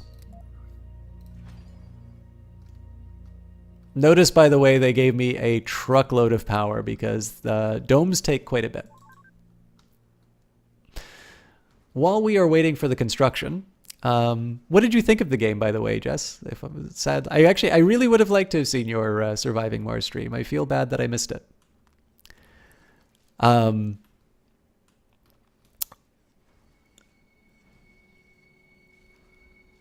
going to assume that's good, that you have a monopoly on it? Yeah, that's good. Complete. The colony is ready for the arrival of the founders. Order a passenger rocket from the resupply screen. I always like buying humans. From this screen, you can inspect all available applicants and determine which ones will travel to the colony. Colonists are organized by their age, specialization, and various traits. You can set desired and undesired traits in every category using the thumbs up or the thumbs down icons. Colonists with more of the desired traits will board the rocket, while colonists with any of the undesired traits will be rejected. Handful of things. Yeah, what? There's so many things that count as snark from me. I'm losing track, Johnny. I'm sorry. Could you be more specific? So I will actually take a minute here because we were talking about charity casts, and Jess has just gotten. I feel like I have just stepped in the worst possible phrases about her. So I feel like I need to compensate for the I need to compensate for it by the way, Johnny, are there issues with being snarky? Not in my opinion, but it does occasionally get me into trouble. So let me take a quick minute and talk about Jess. Jess is actually currently doing, I believe you're still doing some fundraising.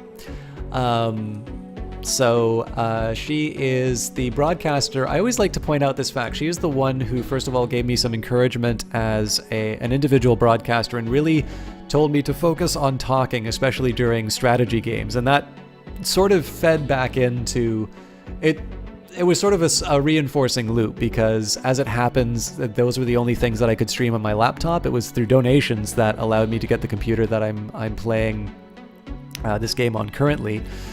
But it was specifically because she encouraged me to sort of leverage the specialty that I have in terms of the fact that people seem to enjoy,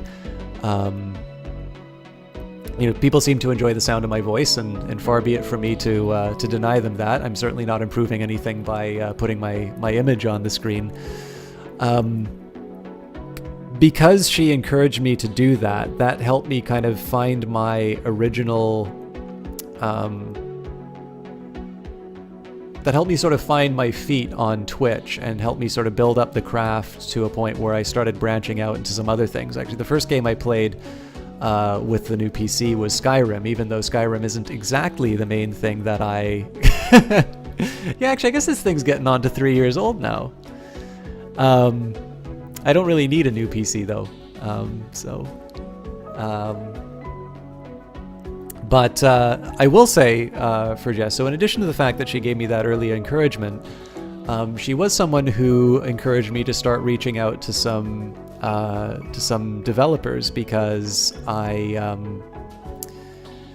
was streaming when I was in grad school originally. And so I was looking at some situations where there were some fairly big releases that were coming up that I thought were really good for the channel, but they weren't ones that I felt that it would be sort of financially responsible to, to purchase. And she said, well, you've been doing this for a while and you've covered their stuff for a bit. So she has previously worked as an influencer, a manager of influencers and content creators, as well as an influencer herself. And so she said, maybe you should reach out to these guys, and here's some things that you can do for that. So her encouragement did lead me to do that. And it's actually resulted in some fairly good relationships with some publishers and developers, which have ensured that I've been able to get some access to things, and specifically access before the game gets released, which has been a really nice source for some new viewers, and basically an opportunity for me to do a little bit of a deeper look into certain games before. So I mention all of these things because these are things that Jess doesn't always get credit for, despite the fact that I know for a fact there are a lot of streams that have actually benefited from that kind of advice. And, once upon a time, she used to do some of that consulting for money. I don't know if she still does it, but she did all of that voluntarily for me. And like I said, I know a lot of streams that have benefited from her work in that regard, and ones that didn't necessarily thank her for it, just eventually kind of said, okay, well, thanks for all the free stuff, and, went their own way. You can almost think of it, if you view Twitch as a zero-sum game, which you shouldn't, Jess has effectively trained dozens of her potential competitors, and I can tell you definitely people who've sort of taken her stuff whole cloth and just transposed it into their own stream. She doesn't view it that way. She's definitely been focused on trying to make streams as good as they can be, and if you ever want to see that on display, I'd strongly recommend following her cast. Again, different from Johnny, but somebody who's no less talented, and somebody who, she doesn't stream as often as she used to, but somebody who's worth watching when she does. So, anyways, let's filter some applicants. We will go for Dayut and the adults. No middle age, just because. So the rocket capacity is 12. I'm okay with youth because they can work, but I don't want to completely... The problem here is that I'm locking myself into 12, and if they have any undesirable traits, well, too bad for me. But in this case, I'm not going to have seniors because they can't work. Middle age will translate into senior a little bit too late. So now let's go for... Oh, God. My bad. Okay, no children. We're okay with the youth. We're okay with the adults. No middle age, no seniors.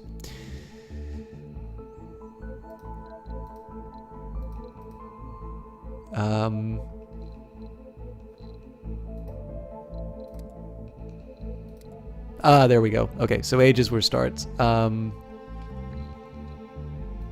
don't actually have any specifics for specialization yet. Normally, I'd probably go for like geologists so they can help with the extractions.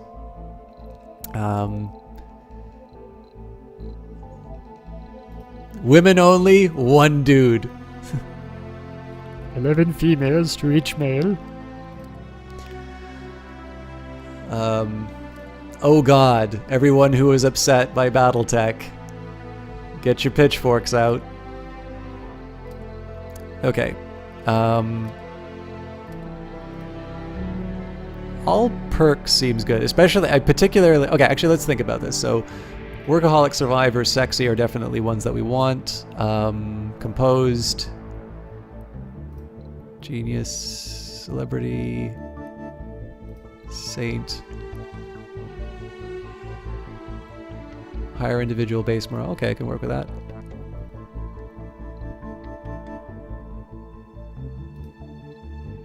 Rugged. Fit.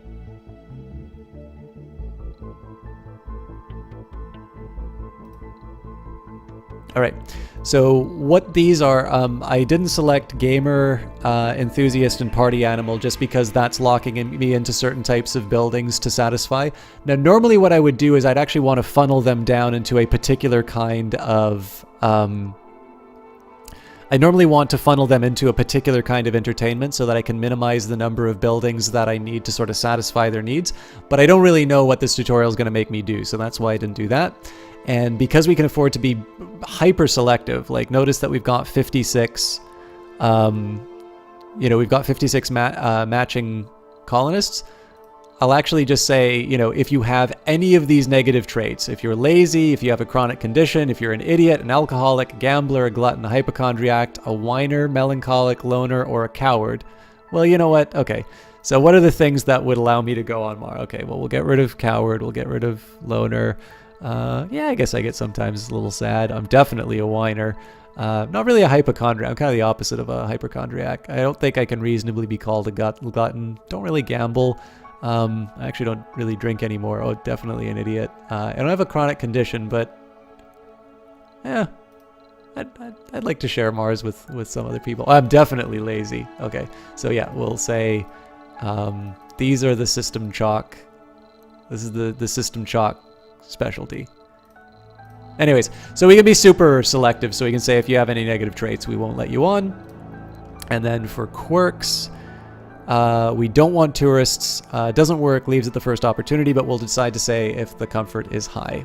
So, Jesse Quill, thank you very much for the host. Vegan, don't worry, they'll tell you. Yeah, so in this case, I don't have any preferences for, I don't have any preferences for the quirks, so we'll hold those off, and we will launch. So obviously I spent way too much time thinking about that, but just an example in terms of how I think about those things. Colonists will arrive on Mars with a small amount of food, but it will not last long. We need to make sure that they will be able to produce their own food on the Red Planet. The hydroponic farm can produce food. Although the colonists can take food directly from a food depot, they will be happier if they can pick it up from a grocery. It says a grocer. It's different. A grocer's a person. A grocery is a location. God. All right. Construct a hydroponic farm and a grocer inside your dome. Okay, now I really love this song, but once this song is done, did we want to switch radio stations? I think the Surviving Mars one really is my favorite, so I'm okay sitting on this forever, but...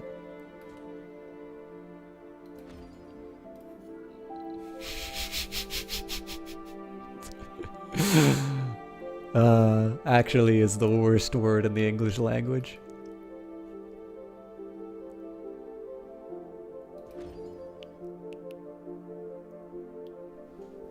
You know what? There is absolutely nothing more peaceful than watching these things spin with this song. Ah. Ah.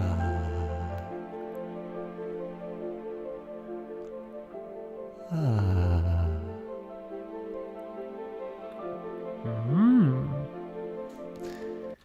Sorry, just give me 1 second.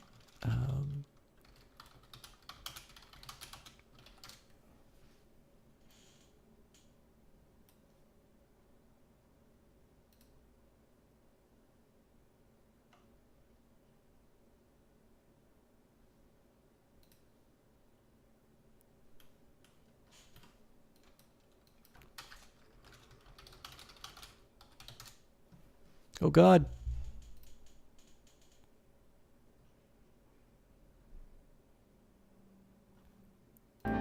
Here we go.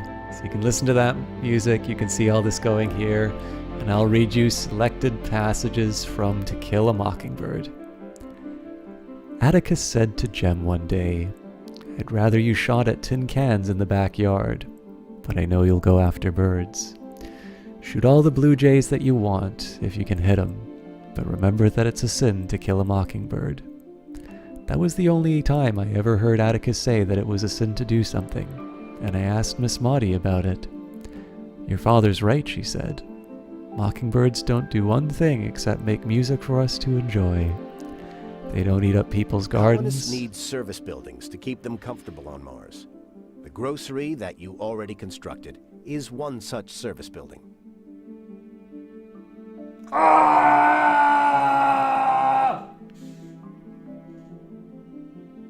They don't eat up people's gardens, don't nest in corn cribs, don't do one thing but sing their hearts out for us.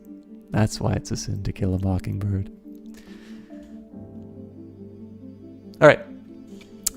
Different services satisfy different interests colonists may have. A colonist will feel more comfortable inside of a dome when it has their interests covered, but you don't need to cover every interest, and in smaller domes this might not even be possible. If the comfort of colonists falls too low, they may become Earthsick and decide to leave Mars to go back to Earth. However, Martian-born colonists will never get Earthsick. Construct a spacebar inside the dome.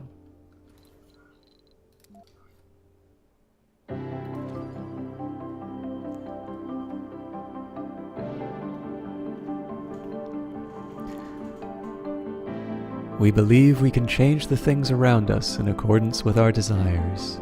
We believe it because otherwise we can see no favorable outcome. We do not think of the outcome which generally comes to pass and is also favorable. We do not succeed in changing things in accordance with our desires, but gradually our desires change. The situation that we hope to change because it was intolerable becomes unimportant to us. We have failed to surmount the obstacle, and we were absolutely determined to do so, but life has taken us round it, led us beyond it, and if we turn round to gaze into the distance of the past, we can barely see it, so imperceptible it has become. Oh no! Get back to my relaxing wind farm.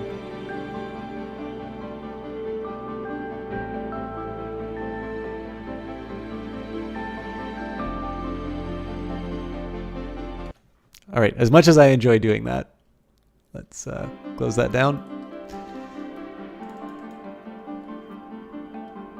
So currently all of the passengers on board will die if the rocket doesn't land in 116 hours. No pressure, guys.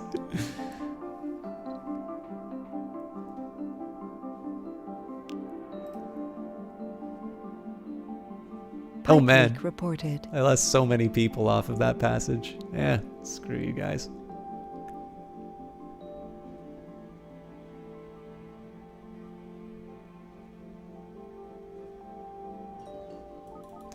Wait for the passenger rocket to arrive and then land it near the dome.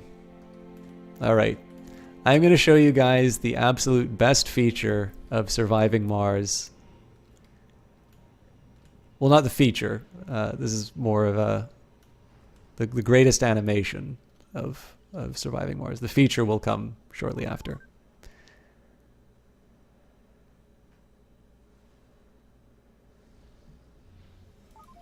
full of hope and determination.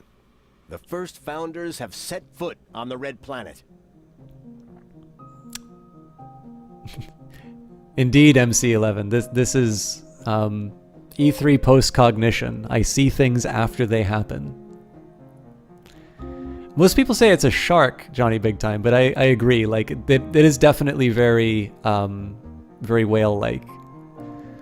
The next 10 sols will be full of difficulties and dangers, but also with great promises and opportunities. It is now to us to prove that Mars can be a doorway to greater riches and the future of human civilization. Even the most epic adventures begin with a single step. Arrival of additional colonists is temporarily suspended until the colony proves able to sustain human life. Your founder colonists must survive for 10 sols before additional people can arrive. Hint, the colony will be evaluated positively before the period ends in the event that the first human is born on Mars. If you feel you are up to the challenge, try constructing a medical building and raising the comfort of the founders as much as possible with service buildings. We have actually gotten the achievement involving that, but it's not necessarily something you need to do. Alright. Here is why this is great. Boing, boing, boing, boing, boing, boing, boing, boing, boing, boing, boing. Okay, let's move back so we can actually see the first arrivals. New colonists have arrived. Great. Now that you have a spacebar, you can customize its work settings. The founders that just arrived have taken available jobs automatically, but you can customize their work assignments. That's a good question, Johnny Big Time. I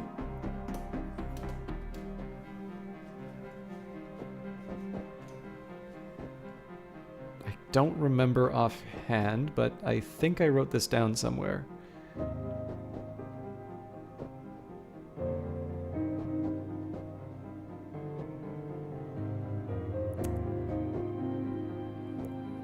Apparently it's a day and 37 minutes.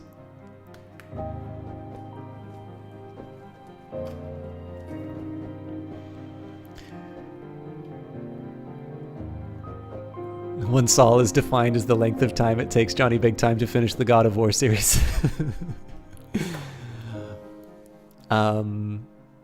Alright, with the building selected, notice that there are 3 available work shifts on the info panel. 2 of them are active, with 2 workers employed at each shift. The more workers assigned to a building, the better the building performs. Yikes! Initially, however, we won't be needing so many people working at the spacebar, as there will be other important jobs to fill and limited people to fill them, especially during the founder stage. Disable 1 job slot in every active shift. Alright, select the spacebar. Whoa, I'm selecting the spacebar, get it? Ha, ha, ha. Sorry. Alright, right click one of the slots. Right click again if there was already a worker in the slot. Yeah. Low efficiency spacebar. Healthy colonists at working age are able to fill any position, but how well they perform at a certain position varies between colonists. Alex the Rambler, thank you very much for that very beefy auto host. Welcome everybody from Rambler's channel. I am much worse than him, but for those of you who don't know him, the Rambler 146, also known as Alex the Rambler on YouTube, is somebody who actually does this for a living and is damn good at it. He, I believe, has just recently crested 200,000 subscribers. Don't tell me why. I don't watch him either. No. I don't think... He put out a tweet saying that he didn't think that he would ever become that big. And I jokingly said, you know, I didn't think so either. What's wrong with people? But no, Alex is a really nice guy. I actually met him not as a streamer. I met him at a local gaming bar in Vancouver. And is very friendly.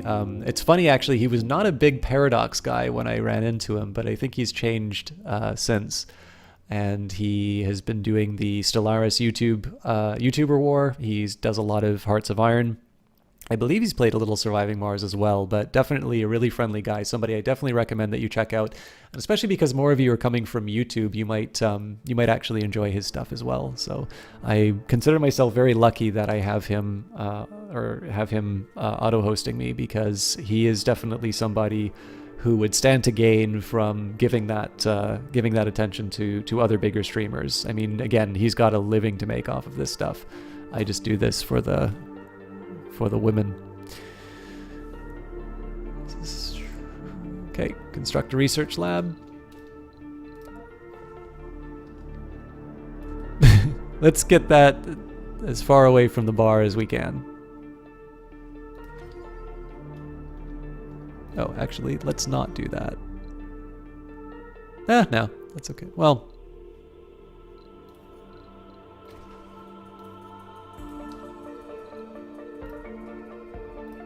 I remember there was a scrap button somewhere. Am I going crazy?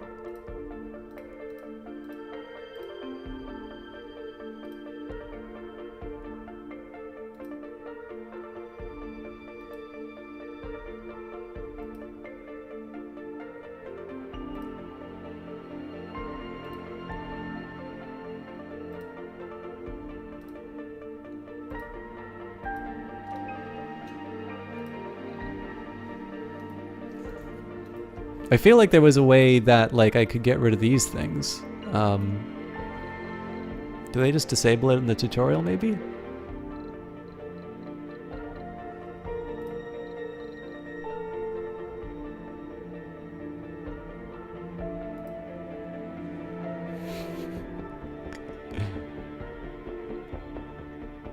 I did not know that he was Rambler 146 on YouTube as well.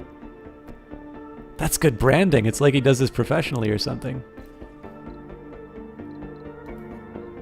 Alright, apparently I'm a total moron who will never be able to delete things in this game because I haven't found the button.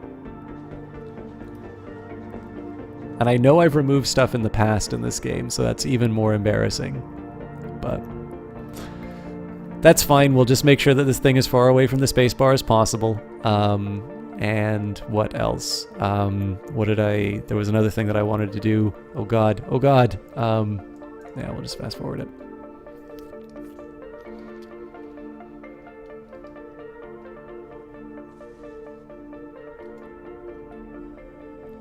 So I'm sorry, I've been a little bit of a goof during this. I should probably be talking a little bit more about the game, but this is kind of a fun spot. So what the nice thing about this is I tend to find that the drones will usually find something to do. Usually when you drop down this ship, there's already a bunch of stuff. Actually, it looks like they're already taken care of that actually. But they'll automatically unload the ship, and I tend to build a colony that's already sort of self-sustaining, so there's not a lot of construction that's going on. But as you can see, like the arrival of a passenger ship usually sort of heralds a bunch of exciting activity on the part of the bots. But in this case, we're just going to wait for the research lab.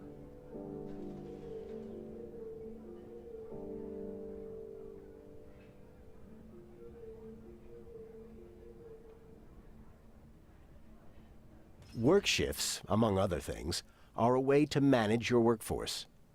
The more shifts a building has open, the more colonists it will attract to work there. Colonists don't like to work at night and will lose sanity while doing so. Furthermore, you may activate the heavy workload option, which boosts the performance of a building during the shift but inflicts sanity and health problems on the workers due to the increased stress of the job. With the research lab selected, activate the second work shift.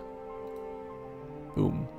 Buildings with higher priority will be allocated workers, power, and maintenance before others. On-site research is very important for the long-term prosperity and survival of your colony, so let's prioritize it. So I'm not sure I would do this. So, I mean, again, I'm taking some prior knowledge. With the research lab up and running, let's begin researching some technologies. See, I actually really like the idea that if your sanity gets low enough and you're at the research lab, you get mad scientists.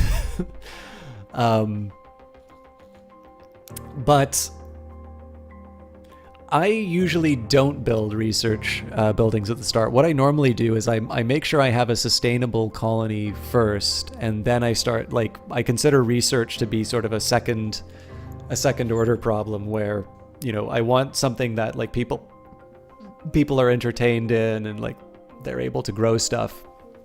And then following that, I like the idea of, of then having research. Research is important, but it just seems to me that it's better to focus on making sure that the colony's self-sustaining rather than try to get those early research points. But maybe I'm wrong in that. I haven't had technology problems before, but I should be trying it. From the research screen, queue at least 3 of the available technologies. All right, so what are our options?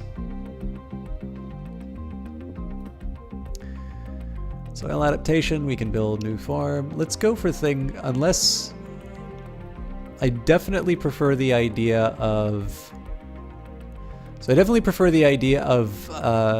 improving existing things rather than getting new buildings. Okay, so extra research, extra speed.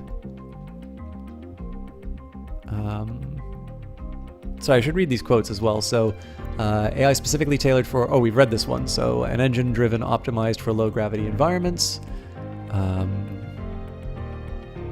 Hands-on observations and problem-solving in the low-gravity environments of Mars have helped our engineers come up with solutions for increased wind turbine efficiency. Yeah, so I should definitely do this one before the extractor upgrade because this will help me with my power. More applicants will start to appear on Earth. Engineers and geologists have plus 10 performance. Geologists have a saying, rocks remember. Okay, so we'll do that. So the reason I'm focusing on these is that they cost 1,000 sols, so there's going to be less of a bottleneck in trying to get them through. I don't really need more applicants. Possibly improvements to extractors, but I have a feeling by the time I'm done this, I will want more high rises. So efficiency improvements and then the ability to house more colonists seems like the best option here. Congratulations. You have provided everything needed for a successful founder stage. The founder stage takes 10 sols to complete. Be careful, if all of your colonists die during this period, the mission will be terminated. Having a baby born on Mars before the end of this period will also complete the founder stage. This can happen if the comfort of your colonists is very high. It's also why I always prioritize the sexiness the tutorial for the founder stage. Oh, cool, so we have another tutorial ahead of us. I may not be able to do a game on its own tonight, but let's finish the tutorials at least. The founder stage takes 10 sols to complete normally, but for the purposes of this tutorial, it has already been completed. In the next and final tutorial, we will learn how to manage a larger colony consisting of multiple domes. This is one where we'll more or less be picking up from... Welcome back, Commander. In this tutorial, you will manage a larger colony that consists of multiple domes. I would never want to belong to any club that would have someone like me for a member. Leroy Jenkins! Thank you very much for that follow. Welcome back, Commander. In this tutorial, you'll manage a larger colony that consists of multiple domes. As you expand your base to try and obtain various resources scattered across the map, you will inevitably...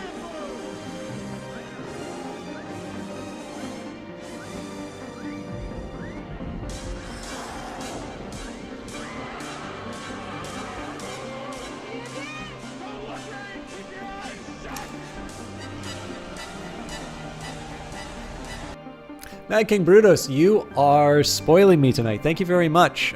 You said some very kind words. You are #1 on the bits, and now you are a subscriber. I hope you enjoy those emotes. The fine young lady who produced them is currently in chat, the Eyes of Sin.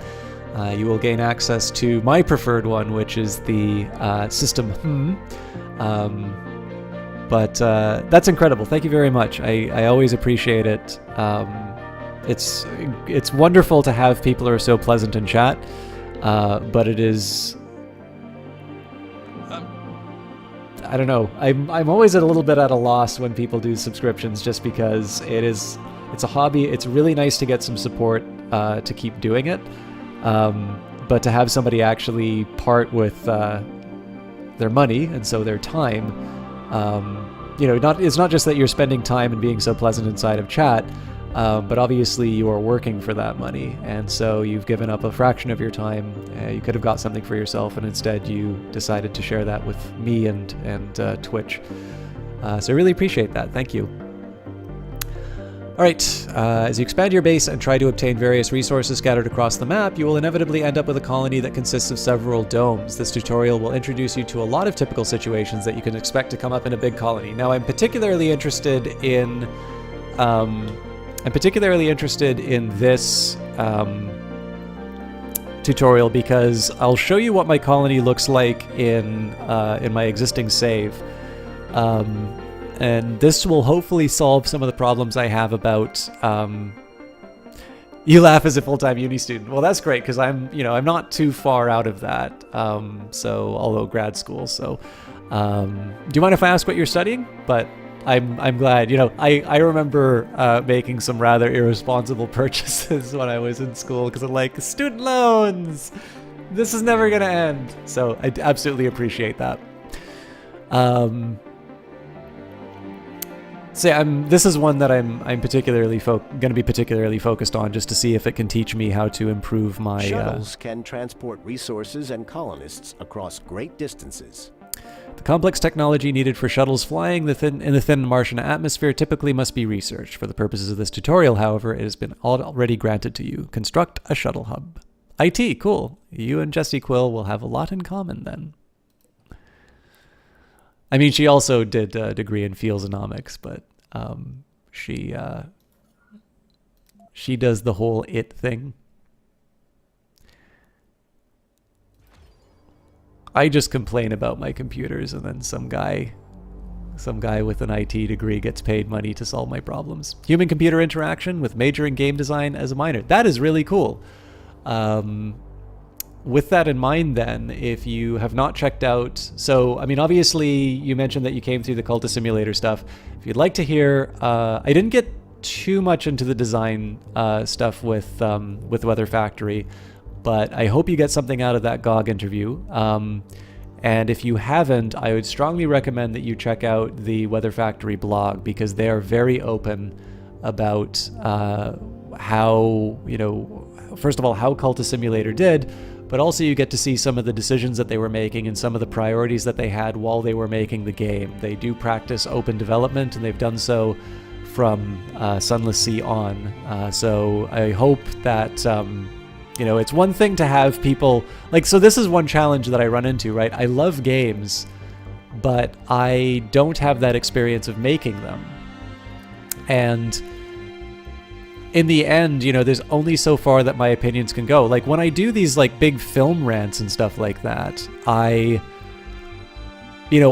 say what I mean. I do my best to make sure that I'm not just trying to, to play to an audience or something like that. I try to talk about what I consider are some priorities and some topics that make it, make it worth sharing. I try to do more than just provide received wisdom.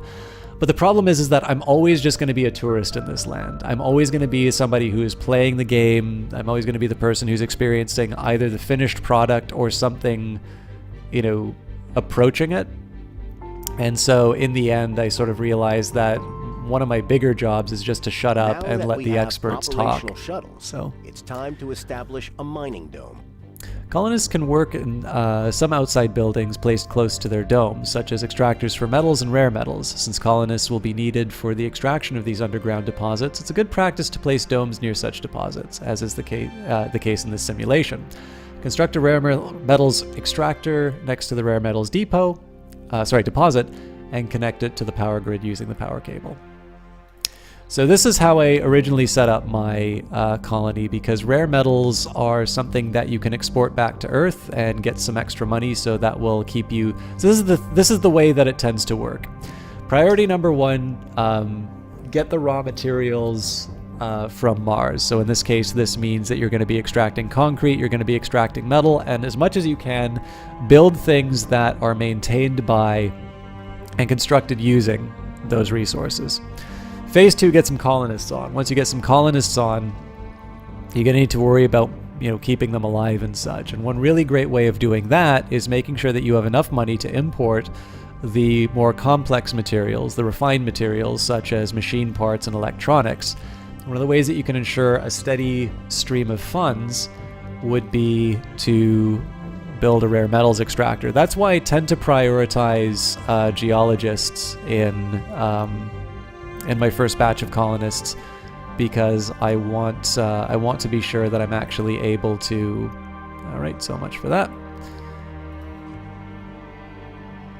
I guess there's really no good way to build that.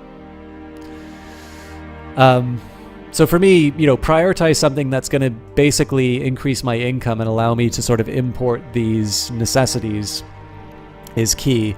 Now, the nice thing too about rare metals is that it will that'll also be something that you can build electronics out of. So even if you don't want to sell them back to Earth, they're ultimately going to be something that form the heart of some of your more important buildings, such as the research There are no lab. colonists in the mining dome. We must provide living space for the colonists so they can move there. Ja, wir will diese Lebensraum. Once you've provided a dome with living space, colonists from other domes will be able to settle in, provided that it is within walkable distance or there are available shuttles to fly them there. Construct living quarters inside the mining dome. Don't forget to provide basic services for the citizens of your new dome. You sounded just a little too smug telling me don't forget.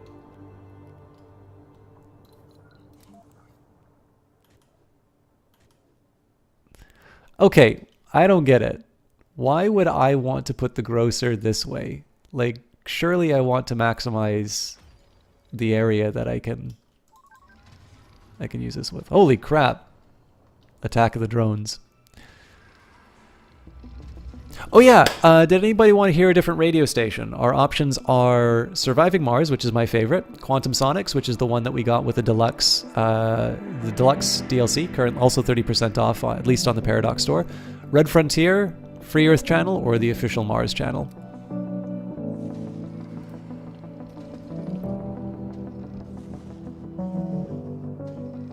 Cable fault reported. Oh my god.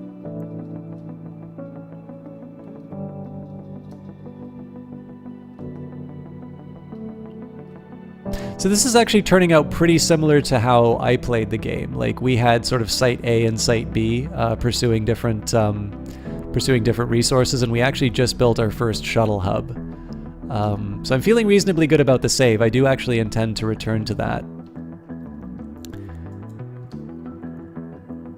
All right, we'll watch these busy little beavers.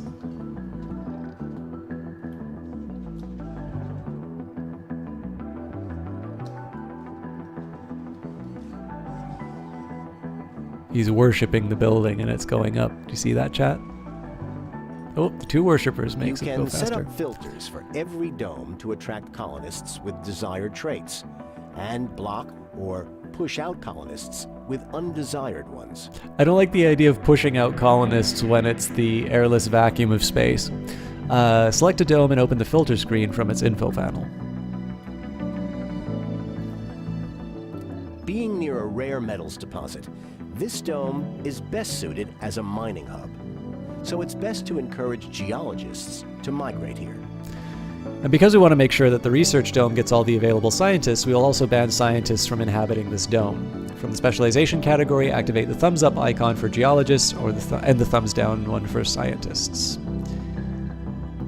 Nein, du Science. Da for geologists. How do you say yes in German? Oh, no. Ja. Ja. Ja.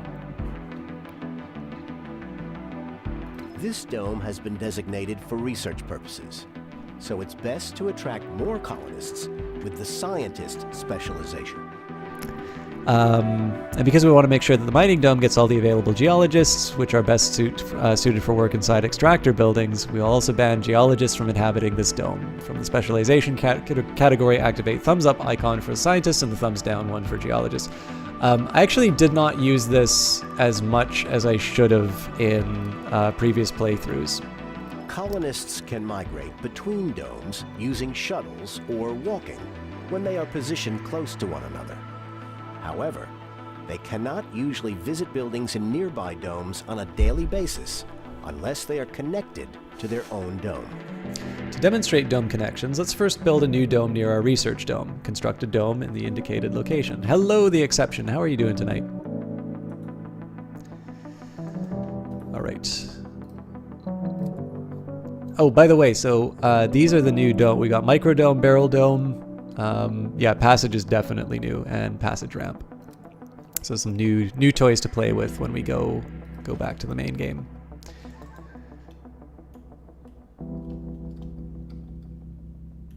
Okay, I'm also taking the silence on radio stations that were cool keeping the surviving Mars station. Look at that guy fly. Wee. Wee. So one thing I will say, there's a wonderful photo mode which I'll show at the end of this.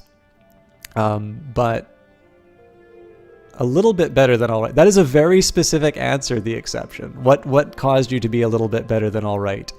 Is it a lady? Is it a man? Is it a lady and a man? How was your weekend?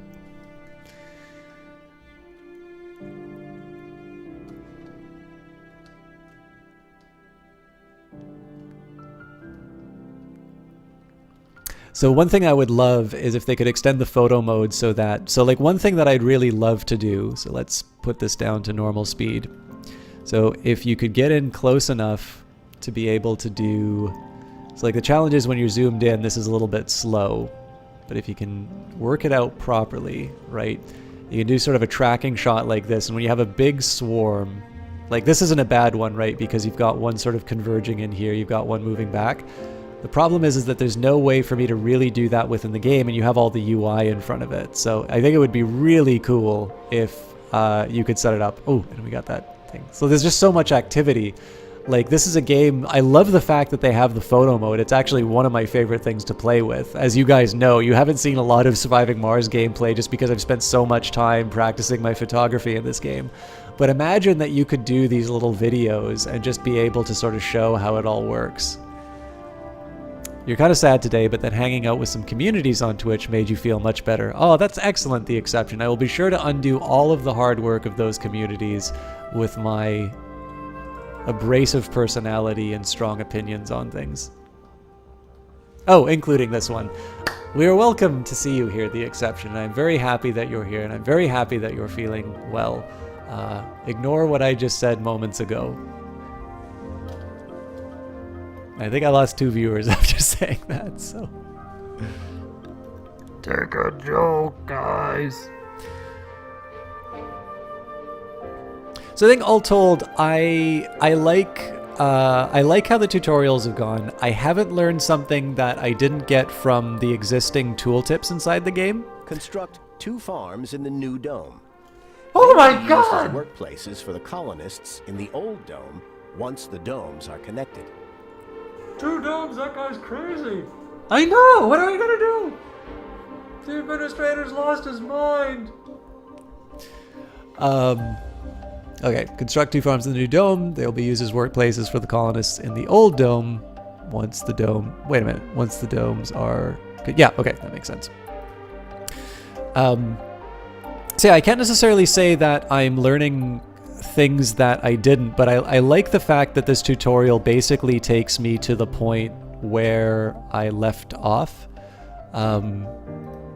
It makes me feel better about my understanding of the game, first of all. But seeing as I really enjoyed the game, it also makes me know that, okay, so somebody who's picking up the game maybe didn't have the time or inclination to experience the, Domes positioned closely to each other may be connected with passages. Passages allow colonists to travel safely to domes directly connected to their own seeking work or services there. Connect the research dome to the newly constructed dome with a passage. Well, tell you what. Actually, this will be an interesting experiment. So I want to see whether or not... the blocking on... What? Oh, okay. Oh man, that's gonna wreak havoc with my Yikes. Yeah, this is gonna wreak havoc with my layouts. I kind of thought you could just like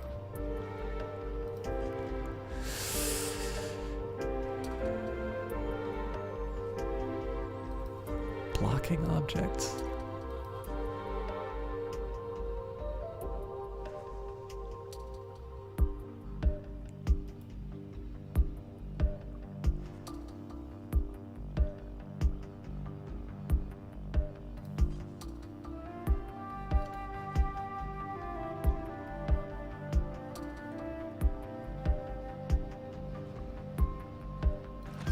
It's not pretty, but I'll work with it. So I'm mildly curious if this thing's gonna... I'm mildly curious if this thing's gonna transfer power and oxygen. But yeah, so if somebody didn't want to spend the time sort of banging their head against the game, learning how it works, I don't think that this game was too difficult to learn, to be completely honest, but it doesn't matter what I think, it matters what the average player experienced. And I know from people I personally know, they felt that this game was a little difficult to get into. So I'm encouraged by the fact that this tutorial basically took me to the point where I sort of left off on sort of my first real playthrough. I'm not 100% sure how often I'm going to use these passages, though. It's nice that I can only use up one hex in order to sort of achieve this connection. It'll obviously give me access to other things, but I don't know. Actually, I guess my recreation area. Now that the two domes are connected, colonists from the first can start working on the newly built farms in the third dome. The passage will also connect the two domes for the purposes of distributing water, power, and oxygen. That's maybe something you'd like to tell people before they build that.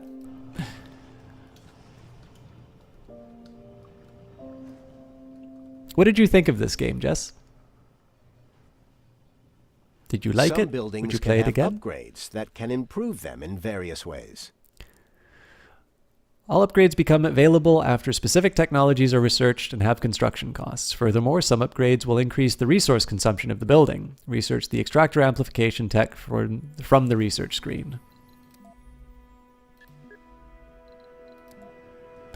Shivor says, game is difficult. Ha, they got to play some other Paradox. Yeah, well, this is we were talking a little bit earlier about, welcome, by the way, Shivor.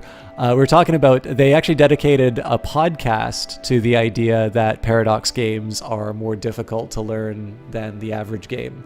So I'm not surprised that people sort of complain. I mean, in fairness, it is Paradox published, and it's Hamimont who made it.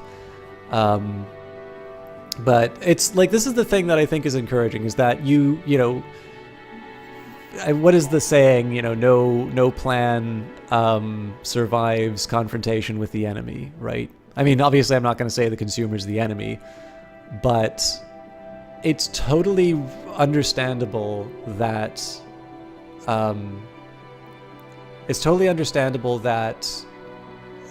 people who have been living with the game for probably a year or longer maybe don't necessarily have the same appreciation for what that new player experience is like. With the research complete, a new upgrade for your extractors is now available.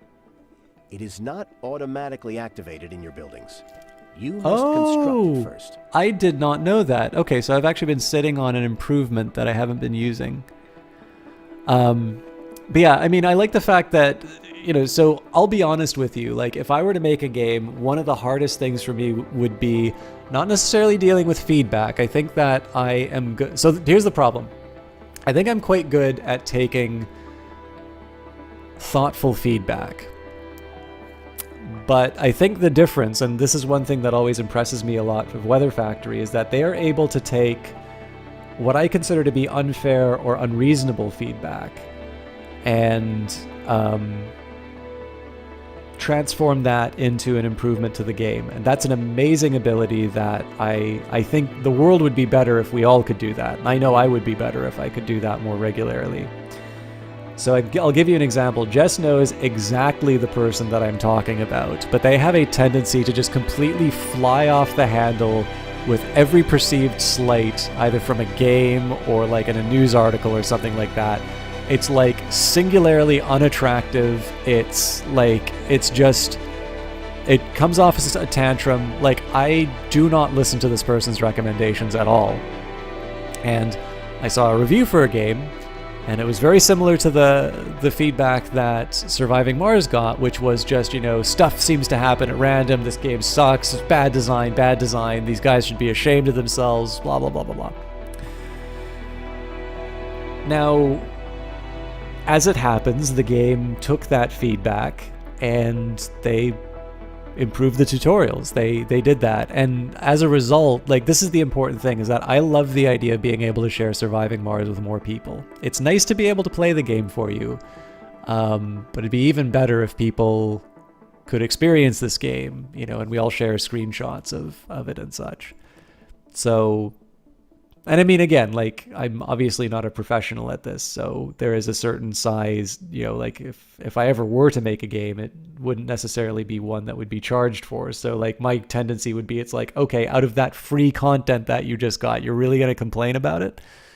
But that's not, that's not the best way. People, like, there are people who are genuinely grateful to get feedback because it's not guaranteed that you do, and it's something that I could improve. So that's one thing that I get a big thumbs up to Surviving Mars for. Trevor says it would apply to people that play these kinds of games in general. If you play EU4, for example, it's probably not that hard for you to get into Hoi 4. The funny thing is, Hearts of Iron I've actually found the most difficult Paradox game to get into. I feel like I don't have a good grasp of some of the mechanics yet. But I do intend to get back on that horse. Maybe that'll be Man the Guns will be the time that I finally crack Hearts of Iron. But it's a good game. I just I don't quite have a mind for it yet. All right, so let's upgrade our water extractor.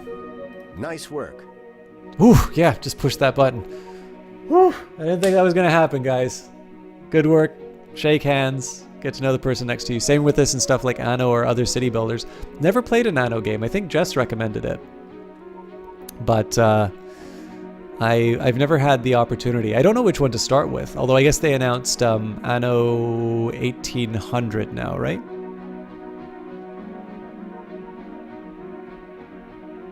Yeah, well, see, the challenge is that Hearts of Iron 4 is undeniably the most war game related, or like the most, it's the most similar to a war game. And I like war games a lot. Like, there's a series by GMT, which is really good, called the Next War series. And it's an effort to sort of simulate future conflicts. So there's one for Korea, there's one for India, Pakistan, there's one for Taiwan, and there's now one for Poland. And I think it's a really interesting concept. They've got 2 layers of rules. There's like basic and advanced, and basic is still one of the most complicated games that you can get from GMT, in my opinion. The upgrade has been constructed. But the challenge is that because I'm so steeped in Crusader Kings 2 and Europa and Stellaris, Hearts of Iron 4 has a really good interface. I think it's preferable to something like Hearts of Iron 3, but just because so much of it is combat focused, and I still feel like I don't have a good grasp in terms of like what my production levels should be and what the different what the different strengths and weaknesses of certain units are. I just don't feel, I feel like I'm sort of being drug along by the game rather than making clear decisions about a strategy I'm going to employ. Than, if I'm France, for instance, how am I going to hold the Maginot Line or prevent them from going through the Netherlands and Belgium? And it leads me to getting a little frustrated, maybe not frustrated with the game, but it makes me feel that, when I have all of these good Paradox games, like I'll gladly load up Crusader Kings 2, even though I feel fairly comfortable with it. I'm more inclined to play Crusader Kings 2 again than put in the time to learn Hearts of Iron 4. And honestly, I think just maybe playing like a multiplayer session as a small nation or something like that, that'll probably divest me of some of my ignorance about Hearts of Iron, but it's definitely the one that's the most difficult for me to suggest, but I really feel like I should get to know it well because that's in the latest Humble Monthly, and I know there's going to be a lot of people who are interested in learning the game, so I should really take the opportunity to educate myself. Mad King Brutus says that he's had Hearts of Iron 4 for a while, at least 8+ months. You're still learning mechanics in the game since launch. Yeah, I'm more or less in the same boat. Like, I know how to do stuff, but I'm just not quite sure the best way to go about forming a long-term strategy. and I just feel that there's too many knobs to twist that I'm not quite sure.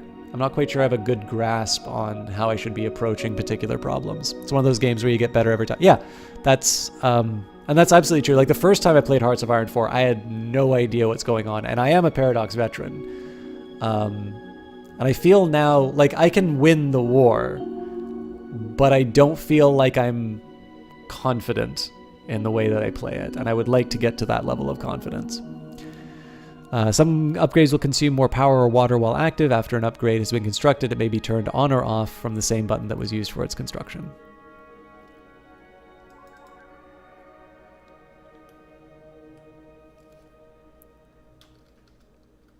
The command center is a treasure trove of information about the colony. It offers historical data for various colony metrics as well as overviews of domes, buildings, colonists, and transportation. Open the command center to try it out. Out of curiosity, Mad King, what country do you normally play as in Hearts of Iron 4?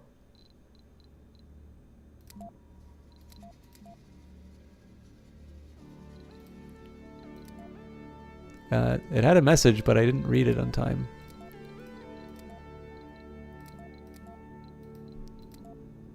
Congratulations, Commander. There we go. You have graduated from the International Mars Mission Training Simulation.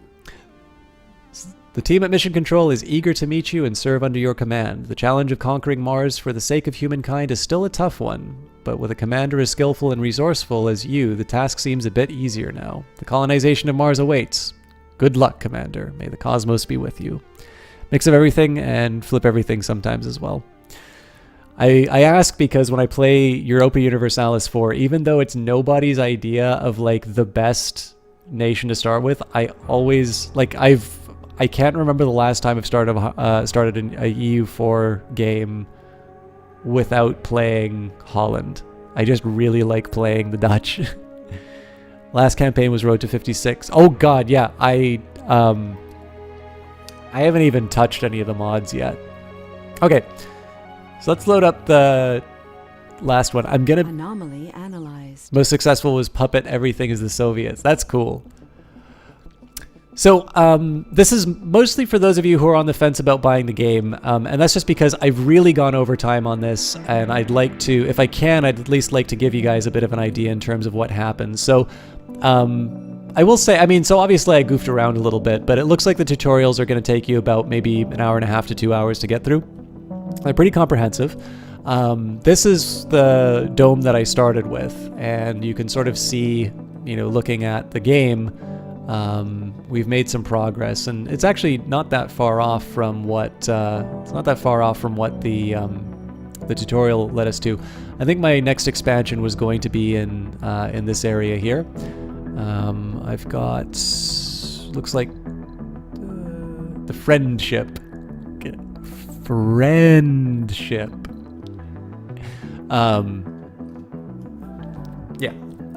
I should have a... Advice for Hoy is to play Allies first playthrough or two, having that strength behind you while learning can be a help. Yeah, I think one of the challenges was my second game I played as Canada, and I felt I couldn't do that much, but that's... I've now learned that Canada's real role is to sort of be an industrial powerhouse for the Allies, so I should probably play a little bit more of a muscular allied country. Actually, Britain would be a great one after Man the Guns, because it's going to be naval focused, and I hear the British Navy is kind of a thing.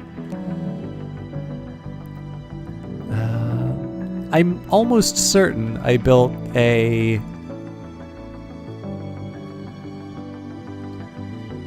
drone.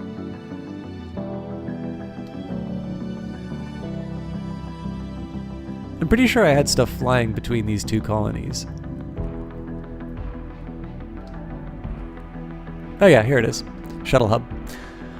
So we basically started off with this one here. I mean, again, we followed the same advice, which was just to extract as many resources as we could. Get things to a point where it was sustainable. I believe this was the playthrough where This is the playthrough where we actually had the first Martian born within the first 10 days. We've also upgraded technology where we now have larger domes, so you'll notice that I'm not as space constrained as I was before, and I'm building multiple housing complexes. And so what I'm essentially doing right now is for this particular colony, I'm now focusing on building more refined goods. So I have a lot of machine parts that I need, particularly machine parts that are required in this colony because I've been building so many wind turbines. What I wanted this particular colony to be very focused on sort of making these, getting the rare metals, being able to sort of sustain itself through some of the more raw materials. So in this case, lots of solar panels. But the thing that I really wanted to show you guys, interesting choice with Holland. I used to play mostly minor nations since they added the new mission system. You're starting to play some of the bigger powers just for that. That's a really good point, Shriver. But yeah, I enjoyed the challenge of trying to get out from under Burgundy a lot. And I just find the Dutch so interesting in history that I really like playing that nation, and I usually like trying to form the Netherlands like way before it actually happened. You can have pregnant, or do they just reduce? Well, yeah. So technically, like you don't have pregnant colonists in the sense like they stop working or something like that. But yeah, there's like sexy traits, and you try to get them to do things to each other, and that's how babies are made. So I do like the fact that you can sort of navigate the colony like this, but and again, like we achieved all of this using the stuff that we learned from the tutorial. So if you found the mechanics interesting enough, if you want to focus on doing things like building supply lines, if you enjoy sort of the building element, and in this sense you can so this is a perfect game for me, because I find games like City Skylines, as enjoyable as they are, I do tend to find that I have this curse of just having too many options. And so what this translates to is I wind up, what's the best way to put this? Like I wind up making these really ugly cities, and I'm not quite sure what to do because I just have so much that I'm able to do. There are sort of these intermediate goals that you try to achieve in this game, where was it? I think it's under milestones.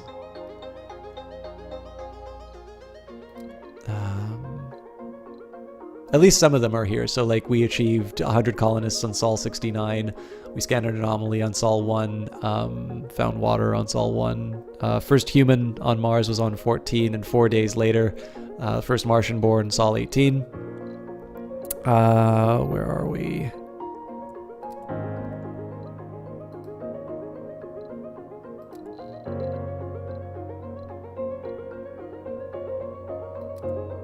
There's definitely a target that we had in terms of a number of research.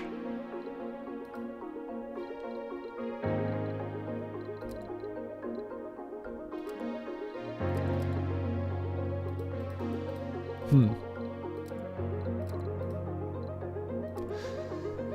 gonna have to follow up with that. Incidentally, Martian-born account for 48 out of the 122 colonists, which I think is really cool. But anyways, the reason why I went into this one was less to show off kind of what I made. Again, everything that you saw in the tutorial will get you to this point in the game. It's less likely that I'm going to connect these two domes because it's a little further away, but we should still be able to handle that. But one of my favorite features of the game is photo mode. So let's go for, again, this is going to be something that we've done before. We'll maybe try two photos. We're going to try one where we have a nice big view of the landscape where we get to see all of the domes in one. So you can affect your field of view if you want like a nice telephoto lens. This is going to be a bit of a tricky one because I do want to show all of the domes, but I want them to seem a little bit Like, I don't think there's a way for me to go telephoto and keep all of the domes in. Well, I can, but I can't keep them in an interesting way because the mountain's in the way. So we'll take advantage of a bit of height. Try and get something... Basically try and get something where I can have all 3 domes more or less visible.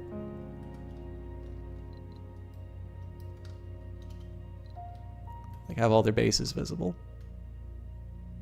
It's not the most exciting photo I've ever taken, but I think we can work with this. Okay, gameplay indicators off. Free camera. Oh, wow, wow. That's so good. This is fantastic. Okay, they've really improved the camera here. This is great. I am gonna waste so much time in this game. All right, I'm gonna go with the old-fashioned. Methods for now. So we'll try and get as much stuff inside. We can choose photo filters. Honestly, I tend not to use these very much. But they added a new one, Orton. Not my cup of tea, but that's not saying that you guys can't do that yourselves.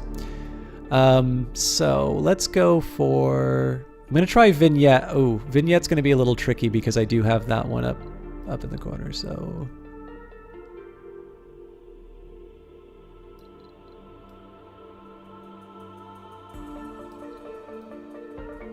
I don't want too much fog just because I do want to have that thing in there. This is actually kind of a flat and boring photo, but... okay, high defocus strength, focus depth. So what I like doing here is just making sure that I'm really clear on what the subject is. This is the problem with the photos. I'm not entirely sure what the subject of it is. But what I'm going to do now is we're going to adjust the depth of field to make sure that all of my buildings are in. I can actually cheat a little bit this way, and I can adjust the focus depth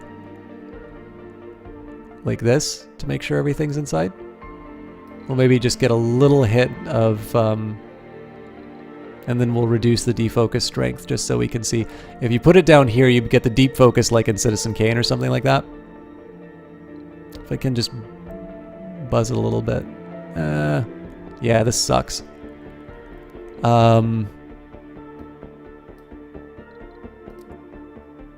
Yeah, I'm not gonna lie, I don't like this photo very much.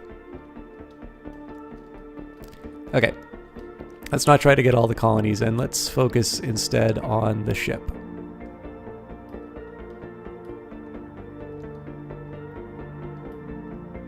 Ooh, actually, I haven't taken photos of the drones, so...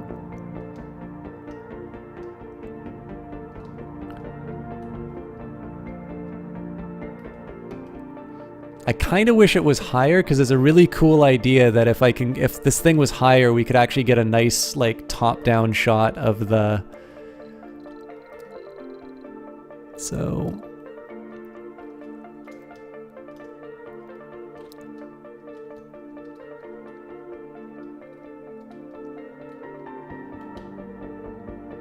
So like the problem with this is...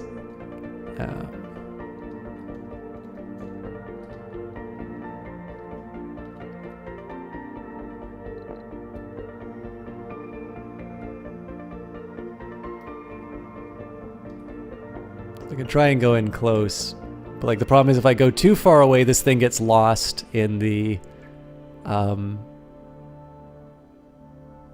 you know, it gets lost in the crowd. Although not that it's unappealing to look from the top down. Yeah, let's see what we can do with, so looking around. I do like the idea of the... So I like the idea of the ship. The problem is that the drone's not looking in the right direction. If it's going to be this close to the camera, we want some like decent identifying features. Maybe we can get a lower view, almost like we were on a scaffolding or something like that. There's not that much that's exciting to look at in the sky, so...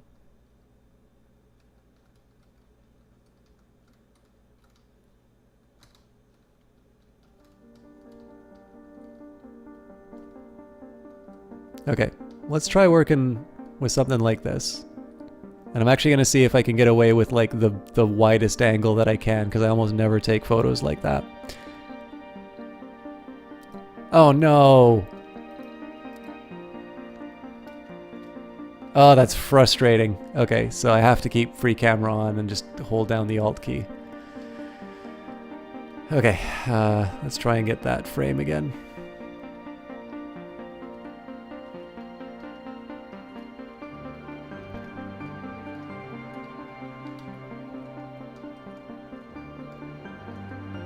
Okay, not terrible. So full defocus strength.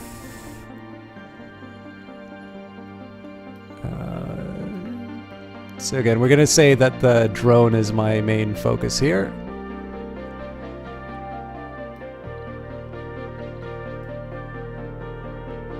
Oh wow, that's not quite how I expected that to go. Alright, so the real question is... Yeah, I think I'll use the spaceship as the... I'll use the spaceship as sort of the final marker. I don't think I can go any further with...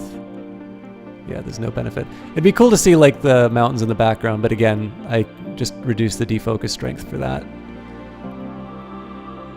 So I'll just buzz a little bit. Not enough to lose the texture in these areas here, but enough to... Actually, with that in mind, it'd be nice if I can get the... If I can deal with that nose a little bit better, but... One thing at a time. Maybe we'll reduce the bloom a little bit. I'm not opposed to bloom, but I don't want this to look like Ark. Okay, so I'm going to work on the vignette a little bit, and that's just mostly to try and not get us focusing on here. The one problem I have is that I'm starting to lose this guy behind some of the background, so we'll try and adjust things a little bit like this. It's not quite the same photo. I'm wondering if I can get a little bit lower. Ugh.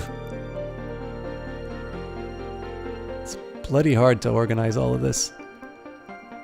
Well, this might work. I just don't think the focus is on the drone anymore. Let's see what this looks like when I get rid of the UI. Last thing I want to do on this photo, actually, can I vignette a little bit more? The nice thing about this is it almost acts like a gradiated filter for the sky. The problem is the sky is kind of flat, so if I don't have the vignette, it's kind of meh. So what we'll do instead is we'll start adjusting the time of day.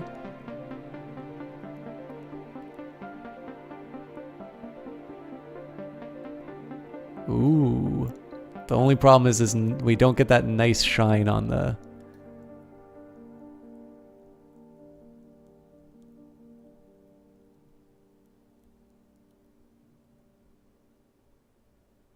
Martian Dawn. Okay, if you ever shoot a photo of somebody and the light looks like this, you hate that friend. I can explain why if it's not obvious.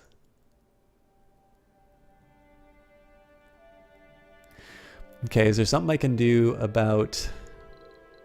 I think if I do the bloom, I'm gonna get annoyed. It's actually not as bad as all that. Something about the fog.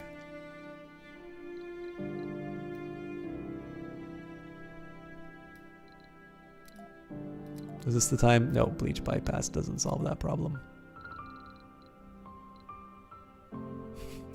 So if you shoot somebody at high noon, the shadows go straight down, and it's very unflattering to... So the problem is that the sun's high in the sky, which means that if you don't shoot with a flash, the shadows become pitch black, and while some people might look nice from sort of a top-down light,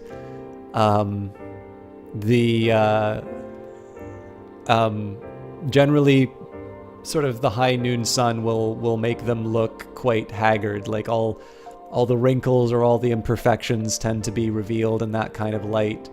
It's very unflattering, but if it's overcast, it actually can look quite nice. So yeah, if you ever shoot somebody in this, like just so like yes, there's now textures on things. It's actually really nice. So the reason why I don't like, I would normally love the nighttime shot like this, but the problem is that the lack of a shine on this makes this thing look dead. So that's another thing that you can learn about photos, is that as long as you have like a little bit of glint in the eye, somebody looks alive.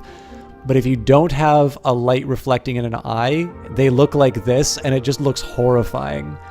So it's actually enough for me to, like, I think I can work with something like this. And again, the shadows are a little more dramatic. If you do this, then obviously I have sort of these nice rim lights. Now, of course, if you take a photo like this, and again, you don't have some kind of compensation up here, it might just look like either it's going to look like a nuclear bomb went off in the background, or it's going to be too dark in the front. But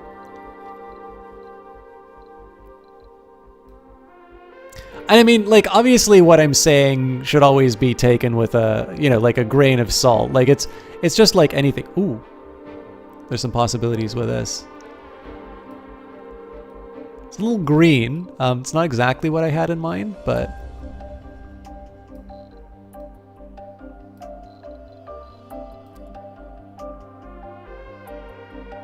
I forgot that this was under construction. I mean, it's not my best photo I've ever taken, but that's pretty acceptable.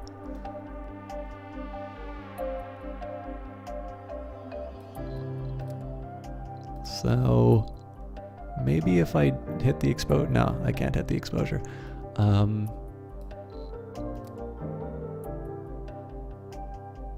I'd be, I don't know, like it's maybe a 6 out of 10 photo. I'm sure I could get some slight adjustments to the side just to frame everything up nicely. It'd be nice if there was like a pan up. I guess I need to like look down and move back like this. Oof. Like I just ruined that photo because the drone was so precisely framed. Anyway. This is one of my favorite features of Surviving Mars. Obviously, I added like another 15-20 minutes to the stream. It's a beautiful looking game. You know, I actually think the real lesson is I'm just not good at wide angles. So I bet if I did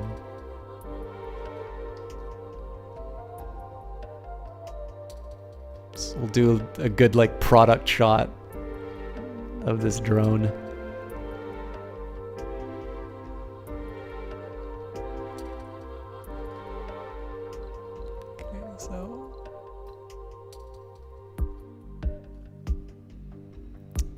Oh, my kingdom for an ability to...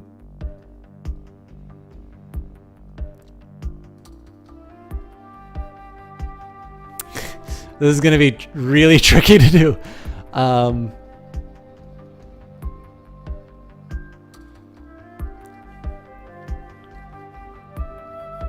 want to try and get what I can of the industry in, while still...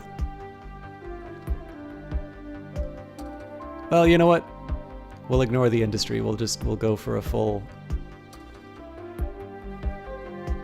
So, other question is, do I want to try and take it from a slightly low angle? That's not bad. Oh god, I love that reflection in the mirror.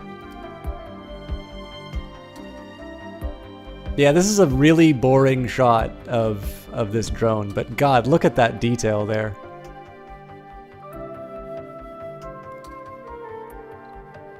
Anyways, easily my favorite feature of surviving Mars. I think it's a really wonderful game. I can, like, one stream I just kind of wound up taking a bunch of photos of like the Martian landscape.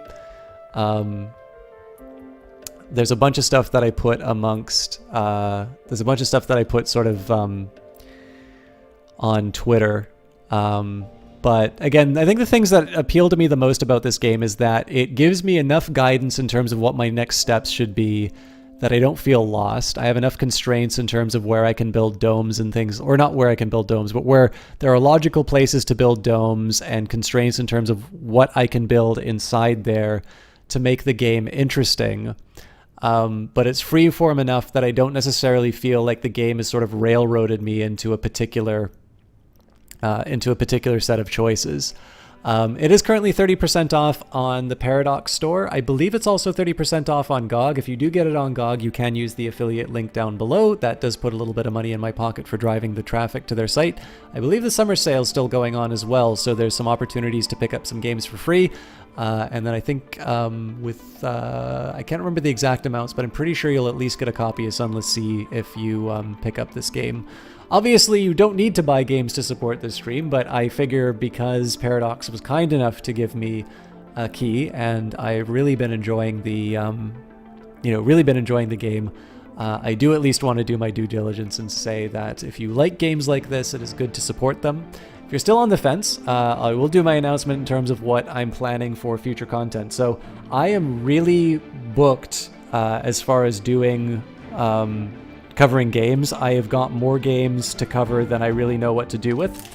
So I've decided what I'm going to do is when I feel up to it, I'm going to try and do some special Surviving Mars streams on the weekends. I can't guarantee that I'll do it all the time, but I am allowing myself the possibility of adding an extra day if I don't cover Surviving Mars for the next little while. But what I'm going to try to do is I'm going to try and record a bunch of like VODs, which I'll both put on YouTube, but I'm actually going to start doing some vodcasts on Twitch. So the idea is that I'm going to play some Surviving Mars on my own, and if my hours don't work for you normally, I'm going to take some of the time, ideally the time where other streamers who I like are not casting, but I'm going to try and do some VOD content that'll just come up as a vodcast. And so if you want to see some stuff from me at maybe some times that you don't normally see me, I'm going to try and get a bit of a backlog of some Surviving Mars stuff. And I figure that's a really good way that I can play a game like this, because obviously Surviving Mars is something you can just keep playing for a really long time. And the new stuff that they've added are really focused towards endgame content, which I don't always get to in games like this. So I've been wanting to try and do something pre-recorded for a while, and this seems like a fairly decent game to sort of start with along those lines.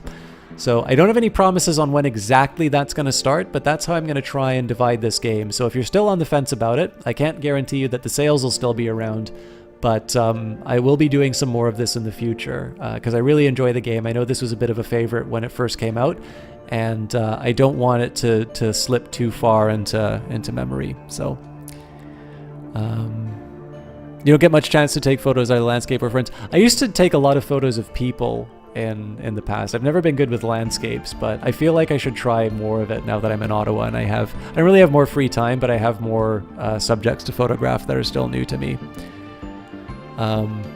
Anyways, sorry guys, I did miss out on some chat, so I will do a quick recap.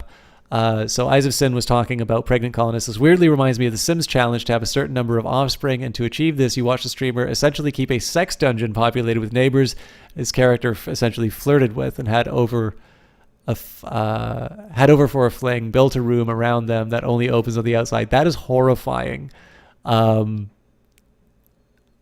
It's always the more messed up ideas that make the Sims fun. Yeah, apologies to Paradox for talking about sex dungeons during... if you guys like the Sims but didn't like the sex dungeons, I strongly recommend Surviving Mars. Apparently